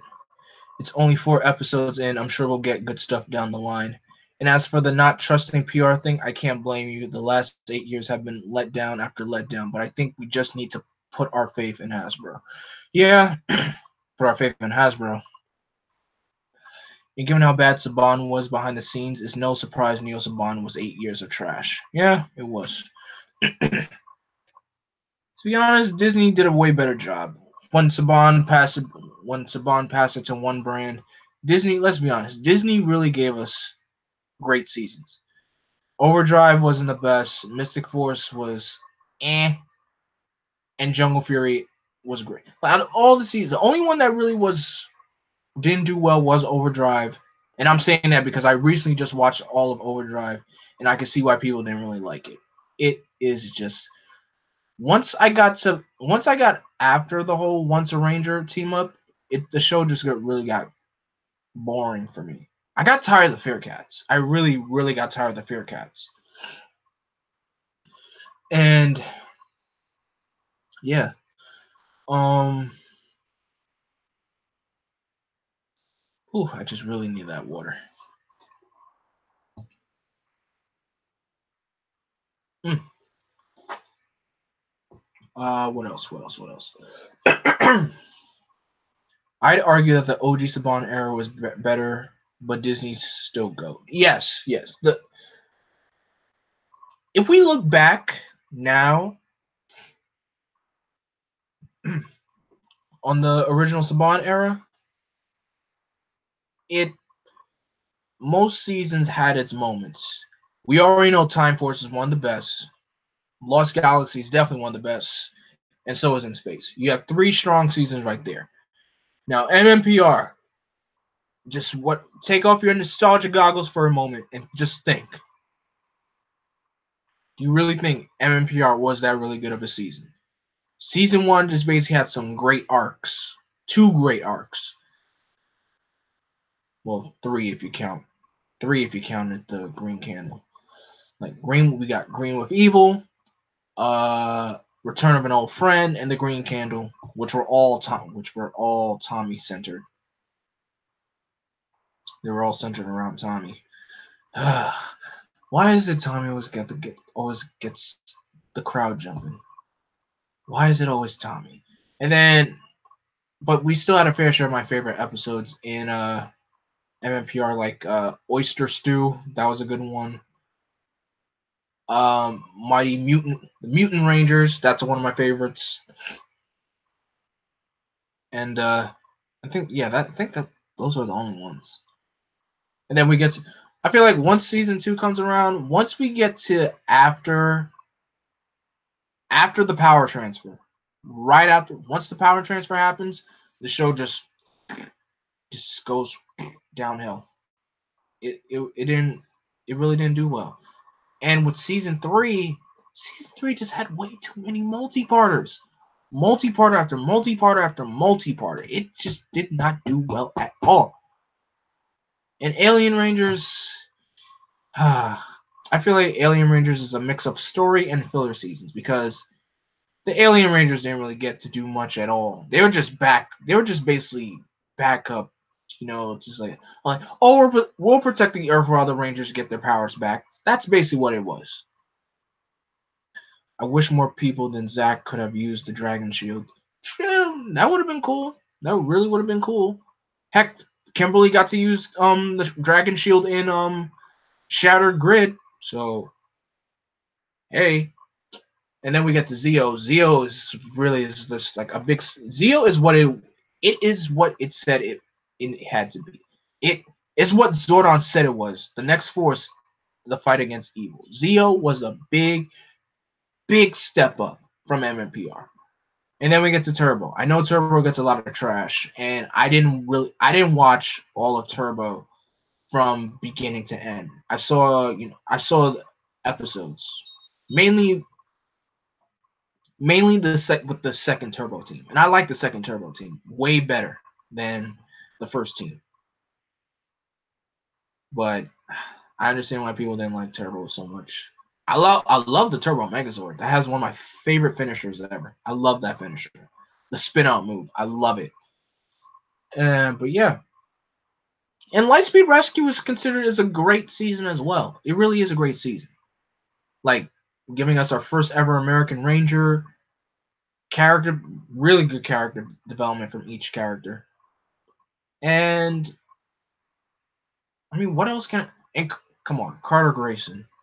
Carter is the GOAT in Lightspeed Rescue. He is the GOAT. He really is the GOAT. So yeah, that's basically what I have to say about that's basically what I have to say about Power Rangers. I am looking forward to what they have in store for issue 40 because right now the current arc, the whole Beyond the Grid thing, it's dragging along, and I'm just waiting for this arc to end. And now, and we got the original Rangers coming back, and Tommy's gonna become the White Ranger. So I'm like, you know what? I'll take with it. I wish they do another rescue-based team. Yeah, tell that to Toei. If Toei would try something new, like not doing dinosaurs and ninjas again, give us something that we haven't seen before. Granted, yes, cops versus robbers, that was an experiment. That really was an experiment. But give us something. Yeah, definitely give us give us something that we haven't seen again. Like, yeah, definitely another rescue-based season is what we need, or another martial arts season. Granted, I know how can you top Geki Ranger? Geki Ranger is one of the best. Okay, I would say it's tied. I'd say it's tied with Die Ranger, but Geki Ranger is one of the best Sentai martial art Sentai seasons.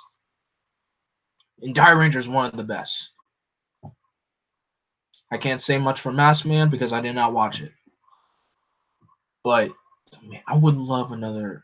I would love another martial arts season. Something new or something we haven't seen in a while, like playing cards. Look, I'm pretty sure Jacko was just an experiment because I didn't watch Jacka. I can't make an opinion on it. The suits were, of course, were weird, but hey, it was the 70s. So I can't really, yeah, I really can't make an opinion on Jacka. I can't. Whatever they, I would say it's, nah, I feel like it would be too soon to do another animal-based Sentai. Because, let's see. With, we got dinosaurs 3 times, well, no, 4 times. We got 3 martial arts seasons. We got 3 racing car seasons. Turbo Ranger, Car Ranger, and Go Onger. Mega Ranger. Mega Ranger is more of a technology kind of season. Ginga Man was animal based mixed with fantasy, and like I mean, now let's be Go Go 5 that gave us a rescue based season. Time Ranger was literally time travel, and it was really good too. I would say, could we do that again? But nah, we can't. How, if you try, I don't think if you try to, if Toei tried to do something like that, it can never top Time Ranger. It can never could. And then Gal Ranger was, second animal based season. Hurricane Ranger gave us ninjas again. Deca Ranger gave us our first cop Sentai show. Well, definitely Time Ranger. They were time cops, but the Deca Rangers they were legit straight up cops. Magi Ranger gave us our first ever magic. We haven't done magic in a while. But do we need to do magic again? Like, is magic something that we could really go back to? Because magic is just like such a. I think it's just such a one-off kind of theme that you don't really need to do it again. And let's see. Overdrive gave us. I mean, not Overdrive. Bo Kendra. Bo Kendra gave us. Adventurers, and that was a pretty good season. I don't know if you could try to do that again, but Bokenger was a really, really great season. I already talked about Geki Ranger already. I already talked about Go Ranger. Shinkenger, samurai-based season, a season that's strongly influenced in the Japanese culture. I feel like you could try to do that again, but then again, how could you top that? How? How can you top Shinkenger? Goseiger gave us, Angels, which was pretty alright. And we already know what Gokaiger is. Gokaiger is basically pirate-based mixed in with the Super Sentai anniversary, celebrating all of Super Sentai as a whole. I'm watching Shinkenger right now. Patty, Shinkenger is one of my favorite seasons. It is so awesome. I just feel like I need to watch that show again. Go Busters gave us a spy themed Kyryuger dinosaurs. Tokyuger gave us our first ever train season because I know apparently trains are popular in Japan, which I did not know. I'm on episode 30. Oh, I haven't watched Shinkenger in a long time, so I don't really remember what episode was what, but Shinkenger was good. Shinkenger was good. I just enjoy a good sword fighting show, and I remember watching Shinkenger for the first time, and I'm like, it made me even more angry at what we got in Power Rangers Samurai. I'm like, what? This is basically word for word for word that the Power Rangers have to say in Power Rangers Samurai. Why did we do this? Why? So yeah. But yeah, just Toei, give us something that we haven't seen before. Please. Please. So yeah, that's basically my 2 cents on what Sentai is right now. And I guess I could talk about Kamen Rider because oh yeah, I never told you. I'm currently watching Kamen Rider Ryuki right now, and I'm on episode 30. So I got 20 episodes left of this show. I'll tell you though, when Ryuki started, it just felt hard to watch. But I think what's mainly keeping me excited with this show is just the rider versus rider fights. Because Zachar is either a fanboy or lazy, depending on who you ask. That, and I heard from Layla. She told me that they had a translator. They had a translator on set for Samurai. So that's why they used the same script from Shinkenger, but just Google translated it. Well, they had someone translate it, but still, it's just why, why did you do that? Why did you do that? So that's my gripe. That's just one of my gripes. I'm impressed by how Kamen Rider has almost never reused any motifs. I mean, you can't. With Kamen Rider, it's just it's basically when Kamen Rider first started, it's karate. It's cyborg karate bugman. That's basically what Kamen Rider is. That's basically what it is. And the fact that they haven't really used the same themes over and over again, it's just it just makes the main thing that they have to keep in there is that they're bugs. They look like bugs. They look like bugs. They're men who transform into cyborg bug men that fight monsters every day, and they defeat the monsters with one powerful kick. That's basically the concept of Kamen Rider. I mean, we didn't really start getting to themes with. I can say we didn't really start getting to themes once we got into the second half of the Heisei era, with Double being a detective, O's not really. Forze was space themed. Drive was like a cop show. Ghost was literally a ghost. Build was all about science. X-Aid was video games. And Geo is an anniversary of the entire Heisei era. Same thing with Decade. I know people are really trashing on Geo right now, but look, I'm sticking around with it. I want to see how this show ends, and I know in a couple of months we start getting news on the next common writer for the next new era of Japan. And of course, we get the new. They made fruit work somehow. I kid you not. I haven't watched Kamen Rider Gaim yet, but literally, as soon as I saw my first thing of as soon as I saw Kamen Rider Gaim, I immediately thought Fruit Ninja. Fruit Ninja was the first thing that popped into my head. I'm like, what is this? Fruit Ninja? Fruit Ninja? That's basically what Kamen Rider Gaim was to me. Everyone transformed and they had like a fruit attachment for themselves. I'm like, what is this? Fruit Ninja? That's basically what it was. And crud. What else? But yeah, I'm currently watching Ryuki. The story is really getting very interesting. And of course, right after, right after I finish Ryuki, I'm gonna be moving on to Fies. Because Fies I've been bugging to watch. Like I just feel like I think what's pulling me into Fies is the gear. Because that suit is so dope. And the gear and the gear and the finishers and Fies, it just looks so cool. It really does. And I'm also looking forward to Blade. Blade is just like I can't. I That's the thing though. When it comes to gimmicks, if I don't really like the show, I would say I love the gimmick. That's why O's is one of my favorite Kamen Rider shows. It's the gimmick of the medals and the combos. That's why.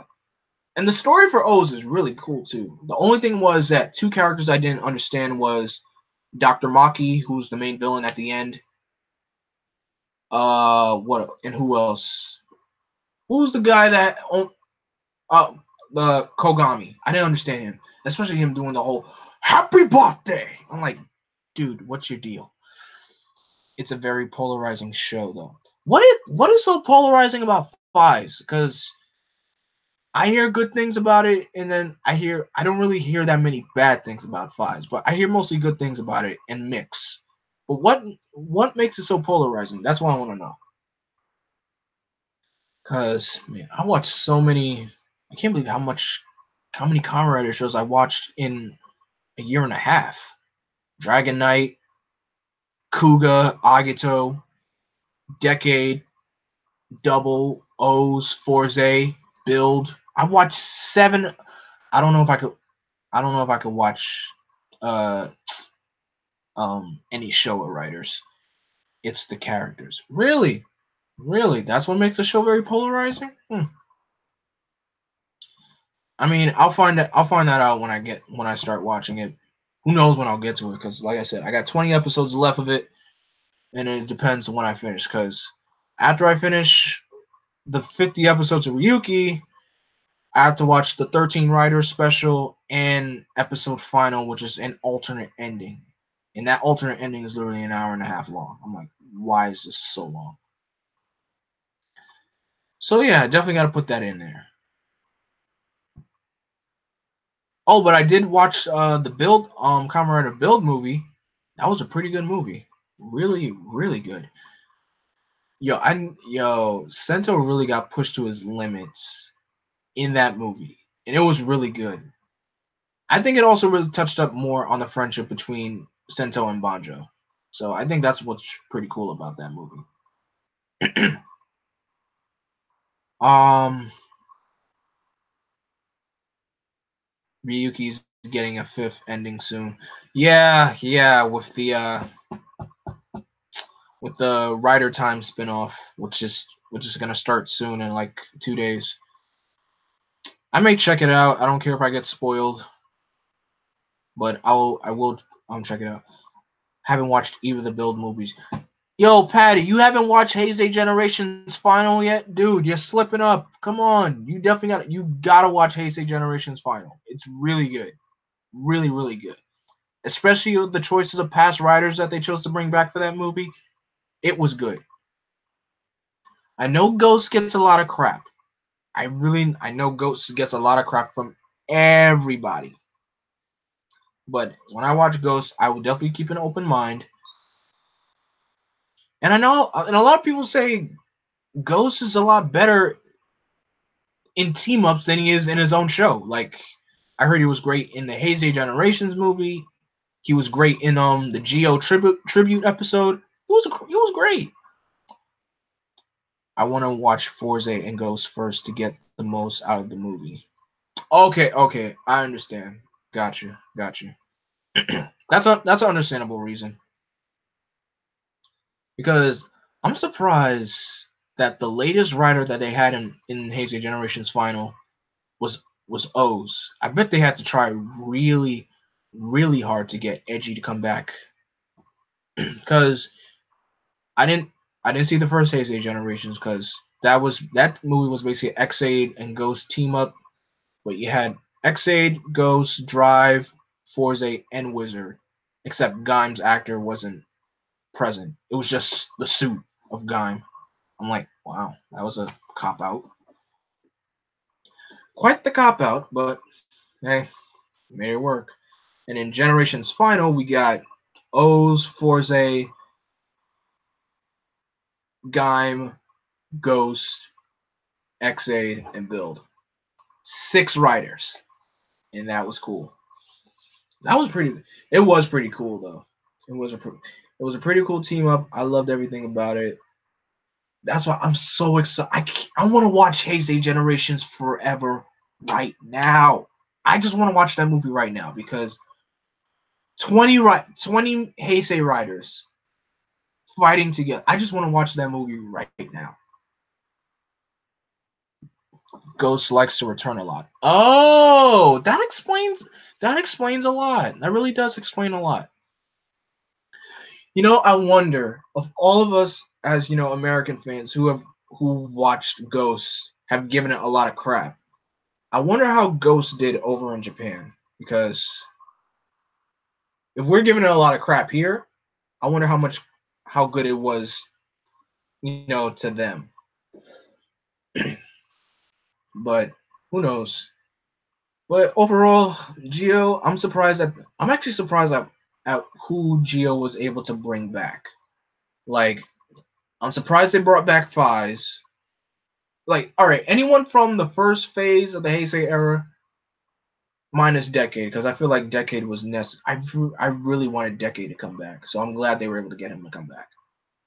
But I'm surprised that they got Fies to come back.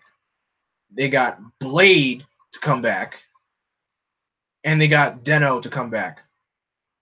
Fies return. Yeah, I know Fies' actor returns a lot. Like, he showed up in Kamen Rider Taizen, Heisei Rider versus Showa Riders, and he showed up in that sequel of Kamen Rider Taizen Grand Prix 3.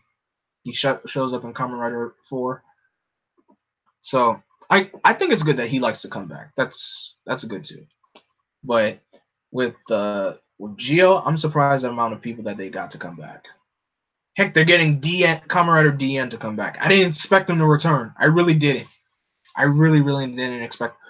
When you get the main writer and the secondary writer of that particular show to come back, that's a plus. That's a legit plus from me. Build was a given, because that was recent. It's nice when an actor likes their role. Yes, that too. That is also true, because I know his Fize's actor. He loves playing that character. He really does. So that's what's also making me interested to watch Fize, because I know his character. I know Takumi is a bit of a jerk kind of character. Same thing with Decade. Decade's character is quite a jerk too, but I think that's why I like. Anyway, I kind of the jerk characters are pretty fun, because that makes him more of a badass in battle. To me, that's what I think. Whereas, like, the nicer, strong-willed characters like Edgy and Gentaro, they're cool characters too. I'm not gonna hold you. Their strong will they're like very, very positive characters. So that's what makes them really, really cool. And I loved Forza. Forza was the last 2 episodes of Forza. Oh my gosh, were so emotional. I did not expect. I never expected a Kamen Rider show to go that far. I really never expected it to go that far, but it did, and that was so great about it. And I can also say Build went that far too. Build went there. Like they killed a lot of the characters, even the main character. They killed Kazumi and they killed Gentoku. So that was pretty intense. Patty, if I may, which Kamen Rider show are you watching right now? Because I know if you're still watching Geo, if you're not, then that's fine. But definitely give Forza a watch. Definitely check out Forza. I started it but stopped after 2 episodes.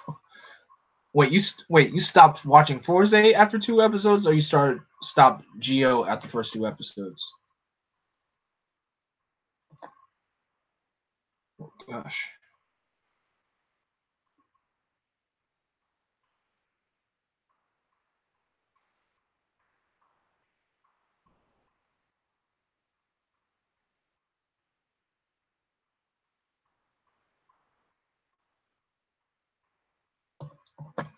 But yeah, I'm mainly looking forward to Fies and Blade.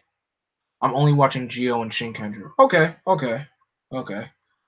Oh, I never gave my opinion on Ryu Soldier. So after watching the second episode of Ryu Soldier, I think it's pretty good. We have a strong Pink Ranger. That's literally a strong Pink Ranger. We got a cool, calm-headed Blue Ranger. That's really most of the Blue Rangers in Sentai anyway. We got a calm and collected Blue Ranger. We got a um I can't really pick off Code in a sense. He's not smart. I'll tell you that. He's not smart, but he's not over the top. He really isn't over the top. I stopped Forza. I don't know why though. It's an okay show so far. But I would Patty, I would say definitely just give Forza a watch. It's a really awesome show. It really is. As cheesy as the whole power friendship cliche is in that show, but it is a really good show. Like the whole cast plays off of each other. Like all the main characters really play off each other, and that's what I love about. I think that's one of the main things what I love about Forza. Um,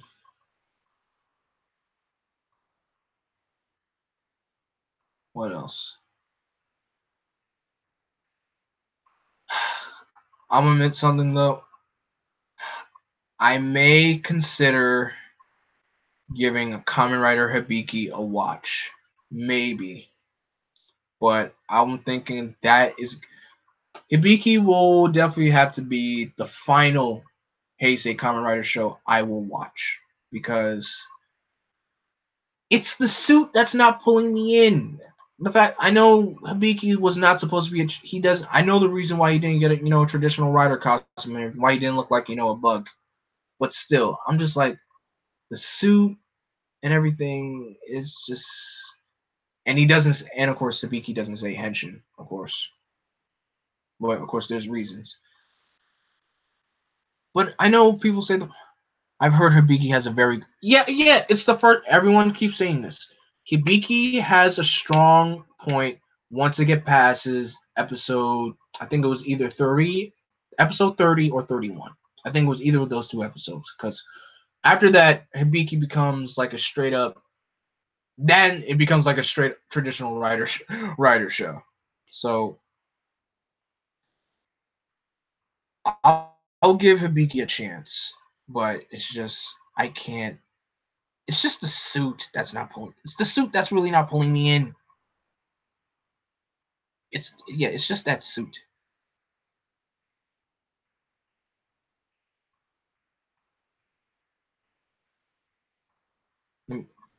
I've heard. Let me see something though, because I know Hibiki. That's when Hibiki had a lot of problems in its second half. Like in the not second episode, the final episode, they changed the script. It's the tongue, isn't it? What? Hang on. Kamen Rider. Hibiki.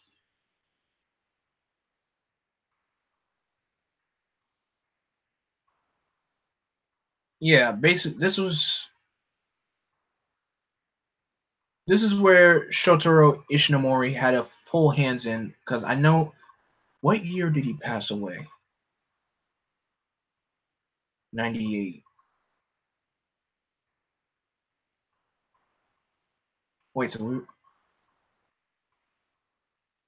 okay, so Kamen Rider began with Shigenori Ta- Takatera as the toy producer. However,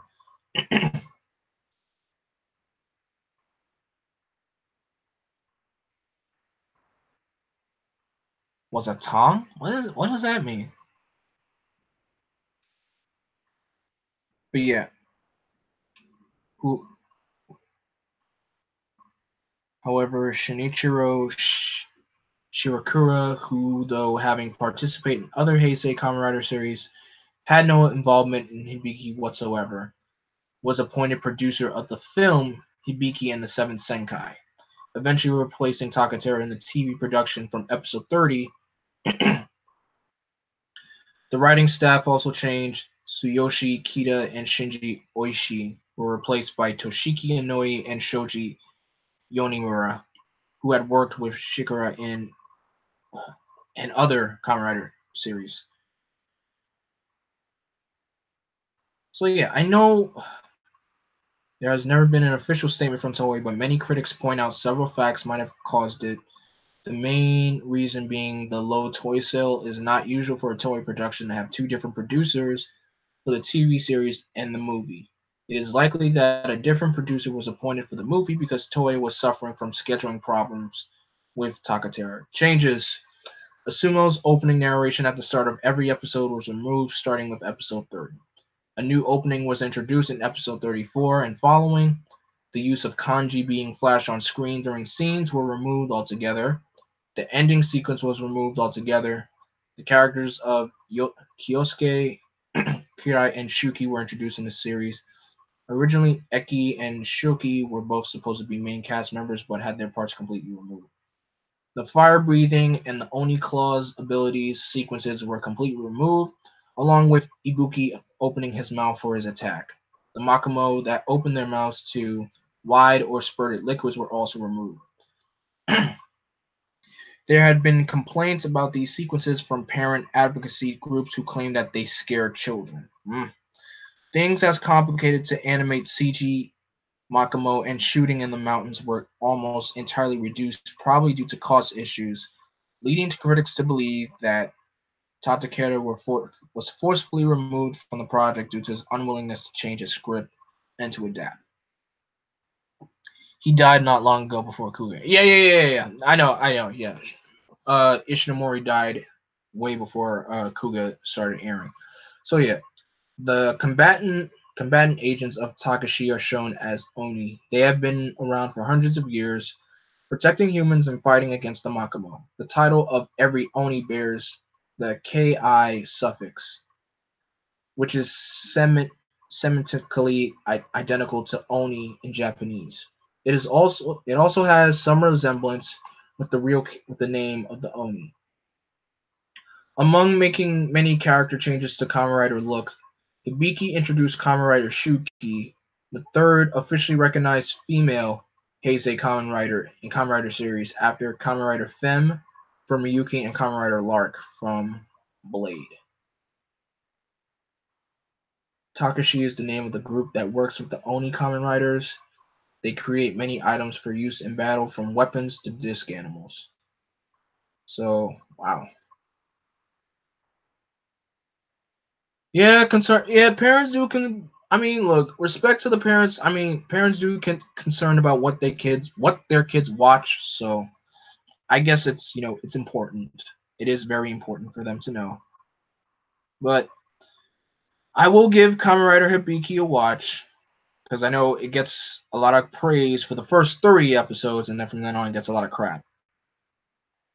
And how many episodes? Hibiki had 48 episodes.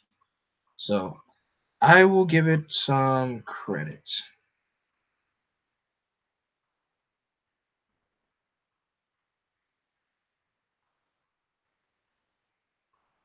That's funny though. They don't really have a. Oh, here we go. Podcast.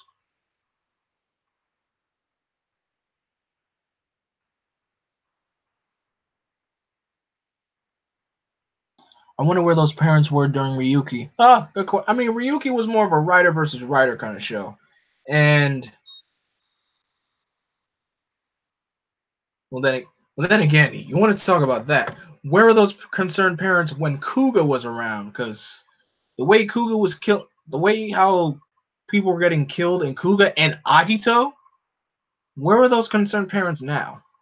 So that's a good reason why you brought that up, Patty. Really good reason why you brought that up. Now, if we're gonna talk about for a Showa era, if I was gonna watch a Showa Kamen Rider show, I would probably only watch Kamen Rider Black and Black RX. Oja was pretty brutal. I'm on Oja is a savage. He is a straight savage. He has no soul. He is one of the most evil Kamen Riders I have ever seen. This man has no soul. Like he just dropping bodies on people. Just he's just so heartless. He does whatever he wants. He does not care. He does not care. I'm like, yo, this guy. I'm like, ooh, I can't wait till he gets his comeuppance. If he gets his comeuppance in Ryuki, hopefully he does. But I'll find out when I get there. And I kind of like the little brother romance that Shinji and Ren have. Even though Ren thinks he's annoying, Shinji can't stand him. I think that's what makes a bromance a strong sense in a show like Ryuki. Because Ren is a pretty cool character. He has the lone wolf personality. Shinji, he's the main protagonist. Naive, not smart, but he does what he wants. He tries to be the hero. He does. He does try. But yeah. So yeah, I'm looking forward to I can't wait till I get to Fives. I can't wait till I get to Blade and Kabuto. Definitely I can't wait to get to Kabuto. Deno is gonna be interesting because I said I skipped Deno because you want a character with no soul. Wait till Fives introduces its secondary rider. I heard some things about Kamen Rider Kaiser. I heard some things about him, but I'll see for myself about what kind of a person he really is. Yeah, so yeah, that's gonna be interesting. Um,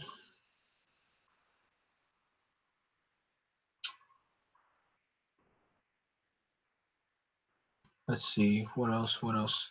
But yeah, Deno. Deno's gonna be interesting though. I just wish Toei would stop milking it because Deno got way too many stuff going on.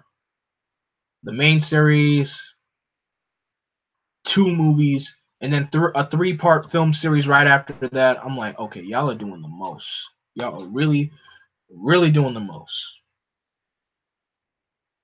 Because I did not expect. I never thought a Kamen Rider show like that would be so popular.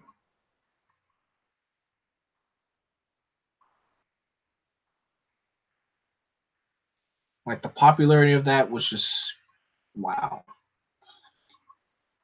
I watched Deno back when I first got into Rider. That, that's cool.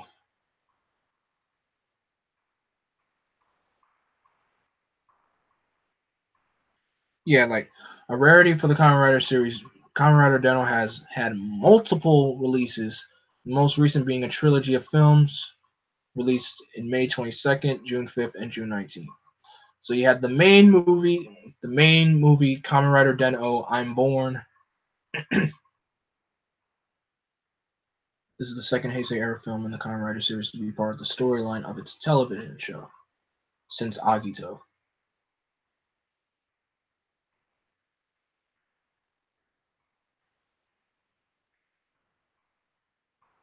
You had the Climax Deca, a movie titled Kamen Rider Den-O and Kiva.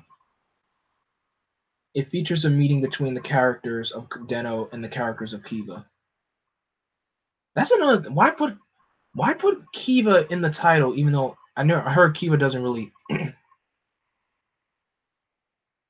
Kamen Rider Den-O watch our movie. The third movie, Saraba Kamen Rider Den-O Final Countdown. Oh, welcome back, sis. You just missed the whole Power Ranger talk and Sentai talk. I'm basically talking about Rider now.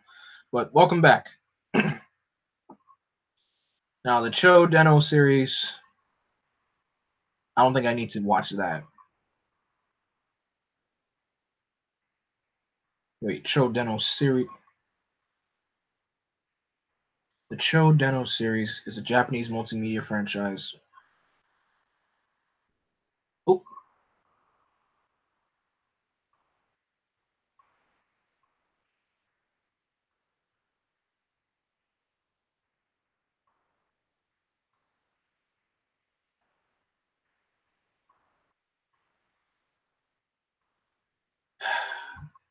and what? But why did they have to release all these films though? And what for? What purpose?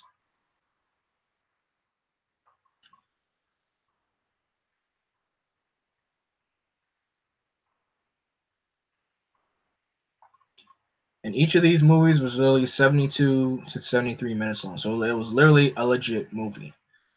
Oh my gosh.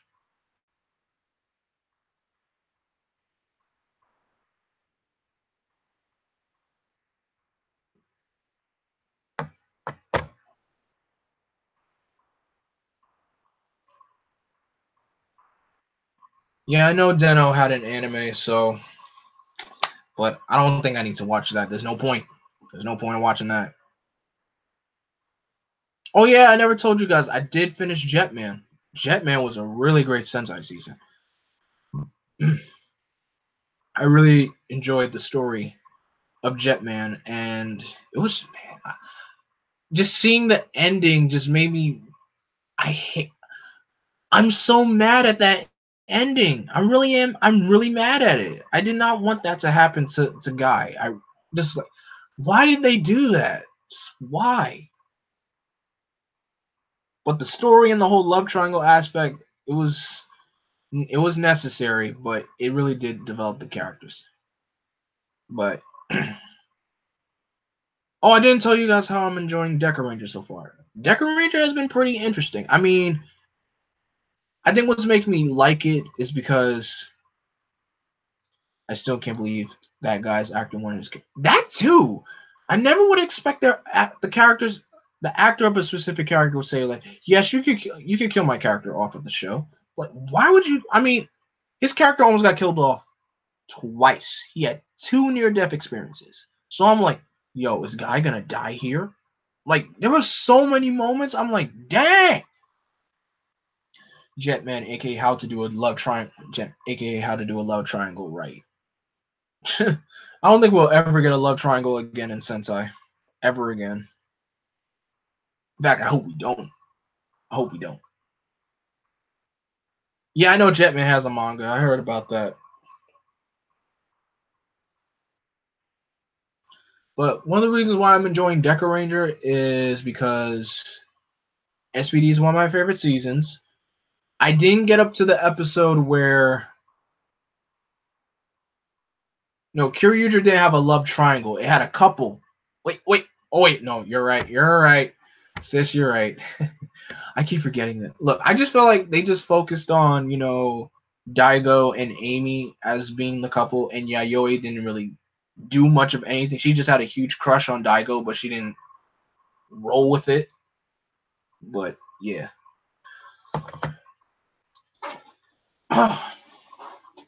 Water.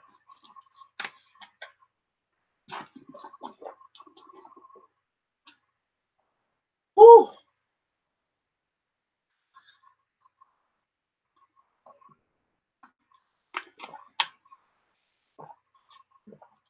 Oh my gosh.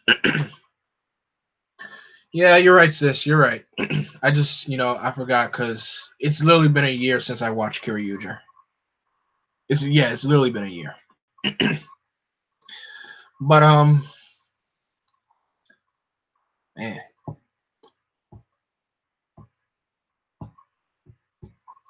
now I really wonder what should I watch tonight because I started watching Voltron Legendary Defender. Yes, I know, and that show literally just ended.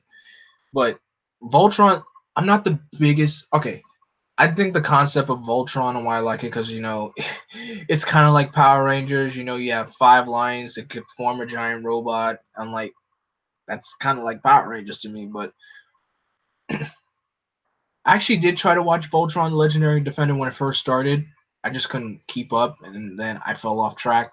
So I started again last night, and I watched the first 3 episodes of season 1. Of course, I know the first episode is like an hour because it's 3 episodes together in one.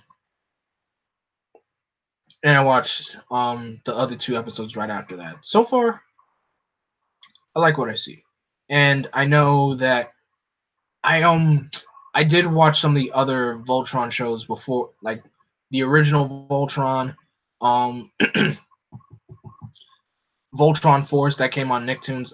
That one gets a lot of crap.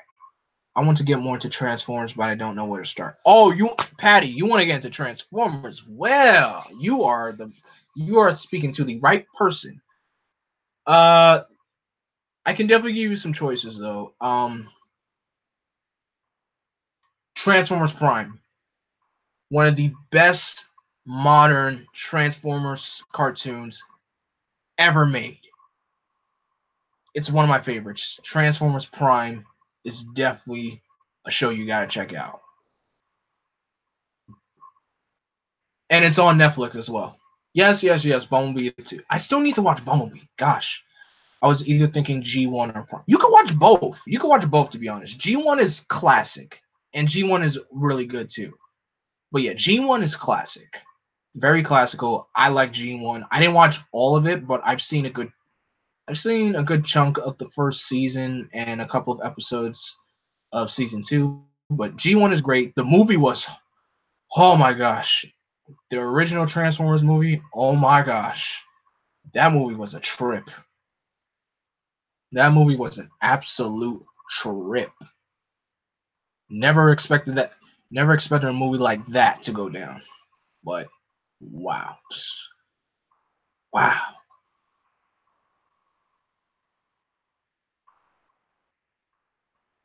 But I mean, I would recommend.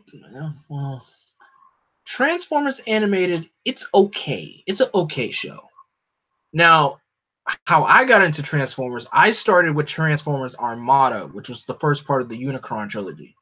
So there was Transformers Armada, Transformers Energon. I didn't see much of that, and I heard Energon was whack. And Transformers, Transformers Cybertron. Transformers the movie. Come watch your favorite characters die. Yeah, literally. Come watch your favorite characters die in the first 10 minutes of the movie. Watch Maji Ranger after Deca Ranger. I don't know if I want to watch Maji Ranger because I just recently finished. I finished Mystic Force like about 3 months ago, like earlier this year, like really earlier this year. I want to give my times. If I'm gonna watch a season, I want to give myself time where I don't have to see the suits of a show that I've already just finished. The only show I've seen all the way through is Cybertron. How is Cybertron though? Because with it being the final part of the Unicron trilogy, how is it? Because here's the thing, sis. I don't want to watch Maji Ranger right after I finish Deca Ranger because I just got done with watching Mystic Force. Not just got done. I got done watching Mystic Force like I think when, like in late January or February.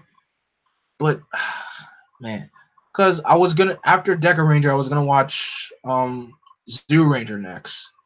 I know Zoo Ranger gets a lot of crap, but I mean, I know it's the first season that gave us Power Rangers. I want to see how it is.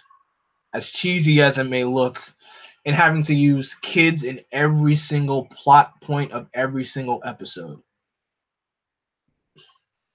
But I want to see how it is.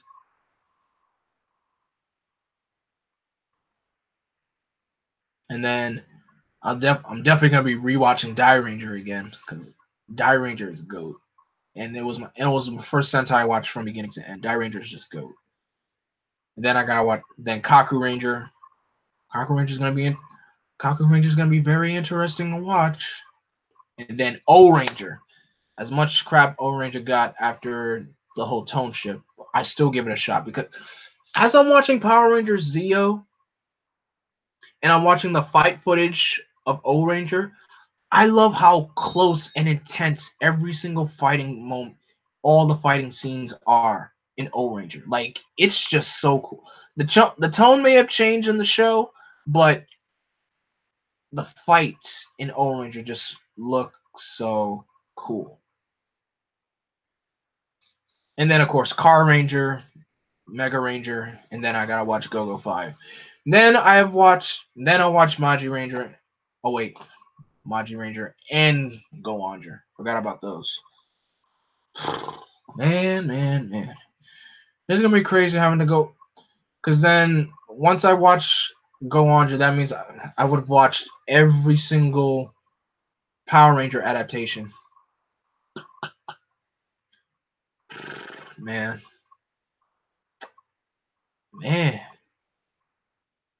Yes. Genkiso Sentai! Karenja! Car Ranger is gonna be funny. Car Ranger is gonna be so funny. Okay, Engine Sentai, go away. uh, I will watch Go Ranger, but I can tell I'm not gonna enjoy the main team. I'm only gonna enjoy the Go On Wings. I'm only gonna enjoy them.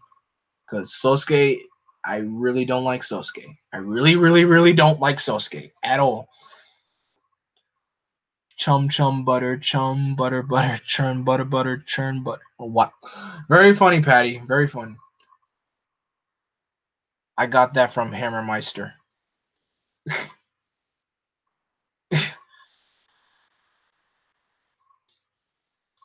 But Mega Ranger is gonna be interesting to watch too, because Power Rangers in Space was such a great hit that it really broke barriers.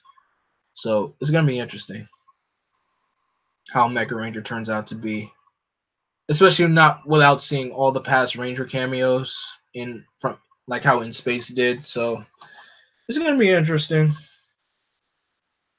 And so will Go-Go 5. Go-Go 5 is gonna be interesting to watch too. Especially since Go-Go 5 doesn't have a 6th Ranger. Oh my gosh.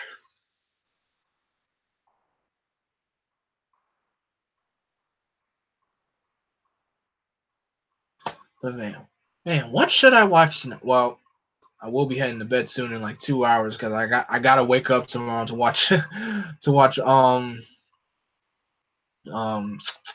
Beast Morphers. Fun fact: Mega Ranger technically saved Sentai. I know. It's funny how Mega Ranger saved Sentai and Power Rangers in Space saved Power Rangers. Go-Go 5 is surprisingly close to Lightspeed. Oh, like how Time Ranger is close to um I mean not Time like how Time Force is close to Time Ranger. Because Go-Go 5, they're siblings, and in Lightspeed Rescue, they're not siblings except for Dana and Ryan.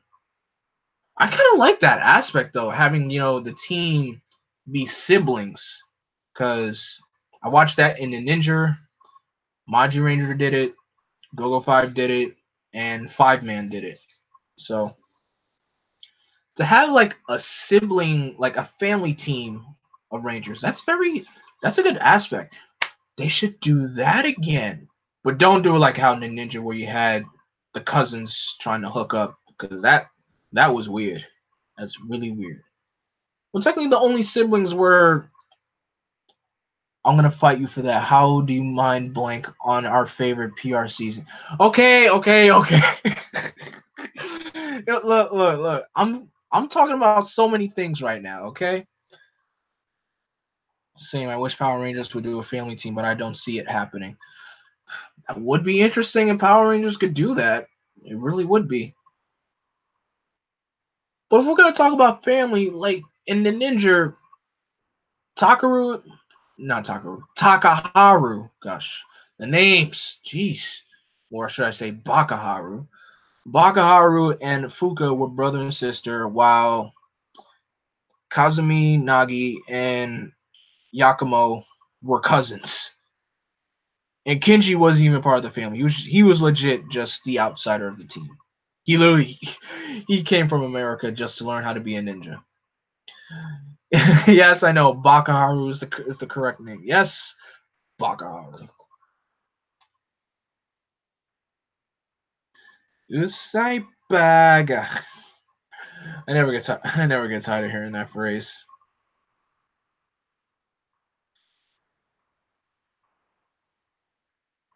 Usai Baga.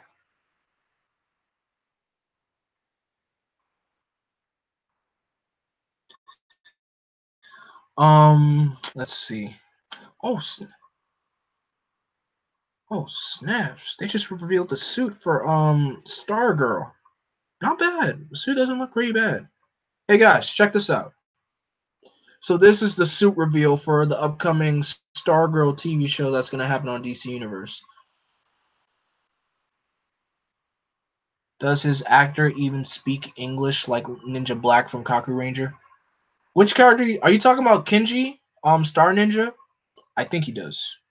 But yeah, I think it's broken English. I think he speaks English.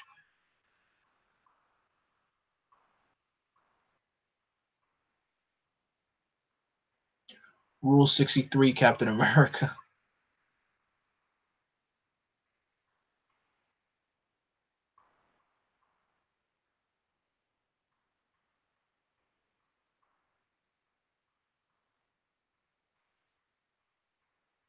Yes, I don't think Kenji really speaks English. I'm pretty sure he speaks he speaks English, broken English.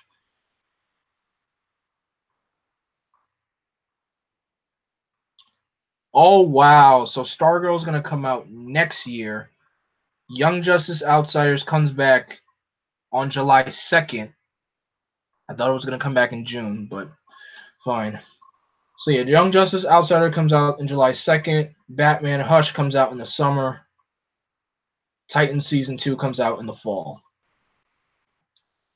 All right.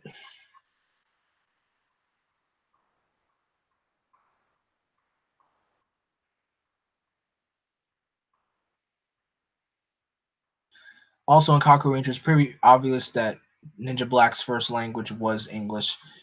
Yeah, because even the way even how he says his name, Ninja Black, Ninja Black, Jiraiya.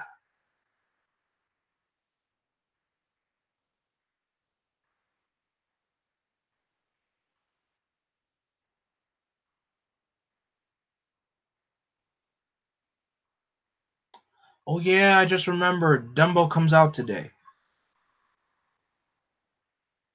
I don't know if I do want to see Dumbo. I was very iffy about seeing Dumbo.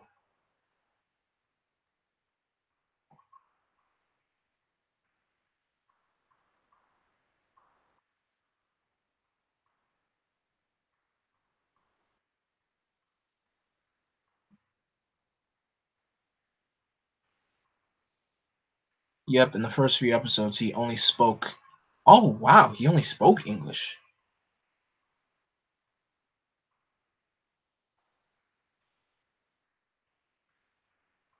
I wonder though.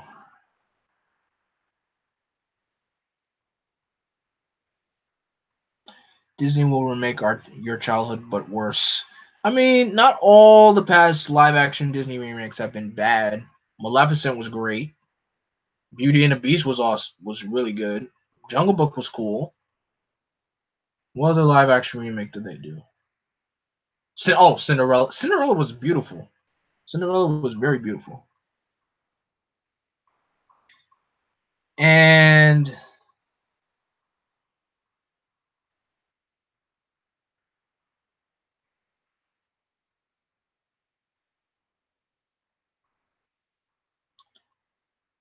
that means we gotta that means we gotta really keep ready for Lion King when it comes out. No, Aladdin first, then Lion King.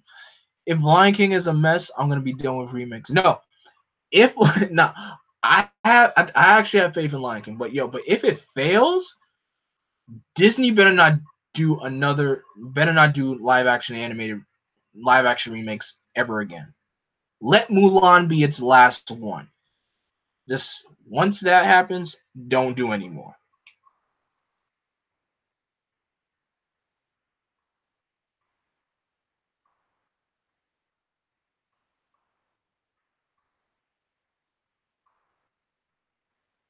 But yeah.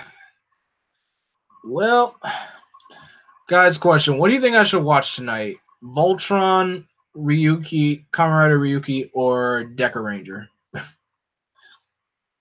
I wish Disney would stop remaking all the good stuff and remake their bad movies to make them good. Then again, Beyonce is in the movie, so a lot of the Beehive members are going to be. If I said this one, I'm going to say it again. I don't want to hear any. I mean it. I don't want to hear any Beehive members in that movie theater. I really don't. Like Brother Bear, the movie. The movie wasn't that great, but it had potential in a remake. I liked Brother Bear. I liked Brother Bear. I saw that movie in theaters. Brother Bear I liked it. It was a pretty good movie to me. I haven't watched it in a long time, but I like Brother Bear.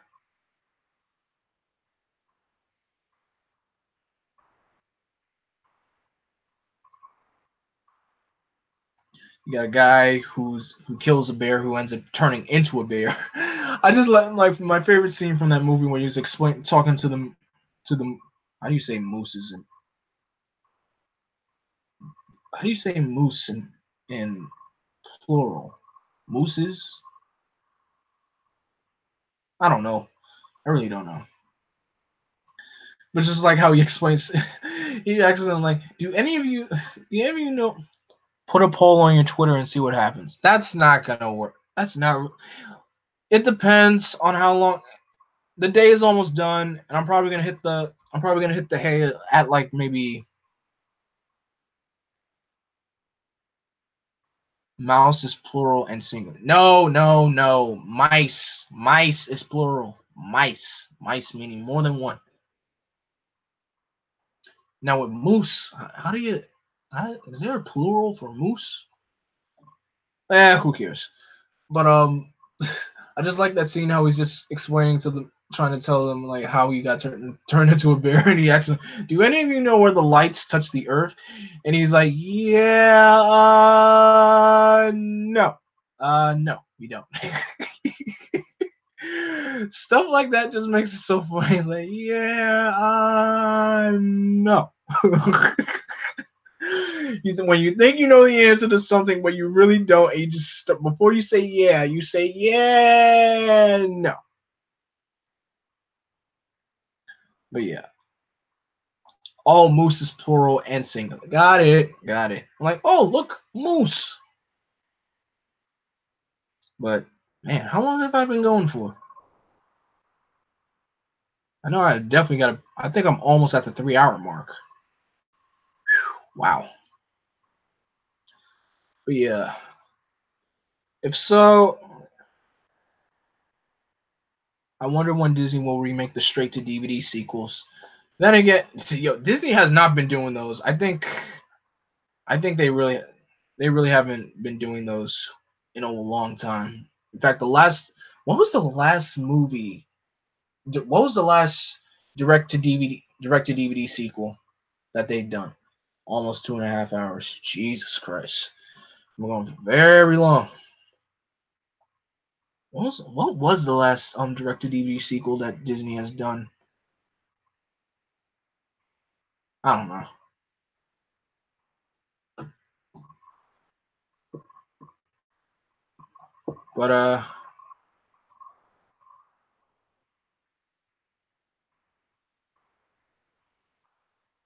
But seriously, I really thank you guys for showing up today for this casual stream. A lot of you guys showed up.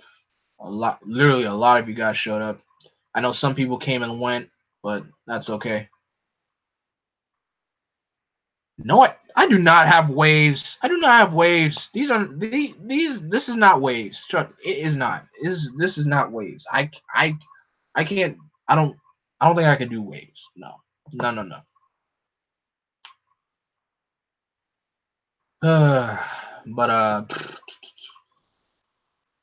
But yeah. If anything, I guess this could.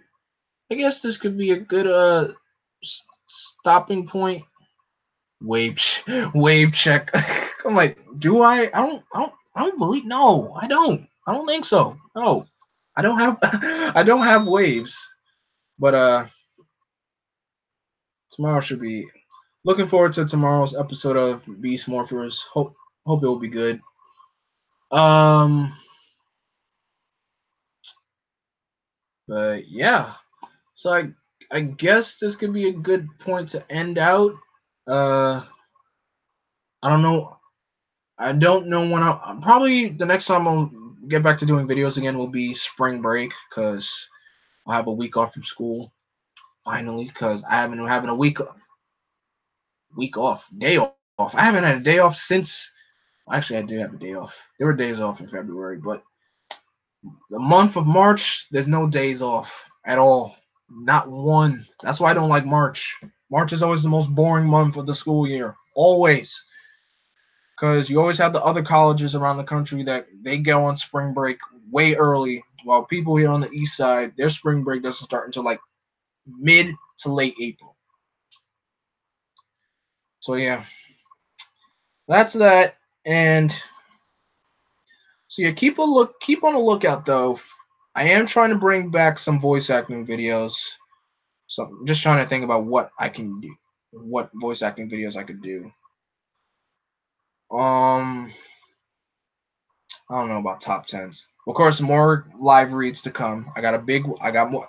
I showed you the new books that I got, the new comic books I got. So I still got a big wallop of live reads that I can do. So with live reads, I can keep on going. I have a wide range of choices to choose from of both Marvel and DC. Of course, I really gotta get my hands on that Shattered Grid collection that comes out later this year. Like it comes out in November, which is late.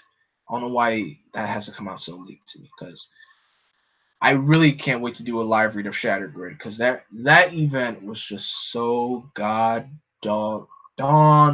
so good. Shattered Grid was so good, and I can't wait to do a live read on it as soon as I purchase it. So yeah, keep on the lookout for more videos to come. As always, thank you guys so much for being here. Shout out to the people in the chat room, Layla, Patty. I know a lot of people came in. Batman 101, Jessica Reed, Punda, Neo Green Ranger, Unicorn Queen. There's some other Toku Kid.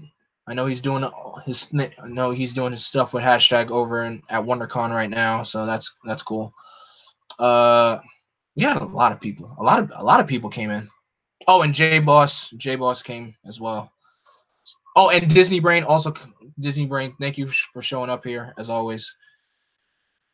But yeah, shout out to you for letting me make the thumbnail and practice. Yes, thank you, Sid. Yes, thank you. I gotta give a shout out and an applaud of recognition to Layla for creating the thumbnails. Thank you so much, sis, for creating those thumbnails. I can never make thumbnails by myself. I'm not really much of a designer kind of person, so thank you so much, sis, for being here. Disney Brain came from out of nowhere. He really did came out of nowhere. I'm like, I did not expect. There's like a list of people that I know of YouTubers that I know that came into my streams, whether it's been a casual stream or a live read. I remember my buddy Sam from JBS. He came in one time. It was good. It was great to have him there. Who else? Oh, Karn has came into my stream before. Lambo Calrissian has came into my stream. I'm like, yo, I appreciate them. I appreciate them popping in there. I appreciate that. So yeah, thank you guys so much for being. Thank you guys so much for being here. Follow me on all the social medias. By all social medias, I mean follow me on Instagram and Twitter at Blackwing2040. Again, that is Twitter and Instagram at Blackwing2040.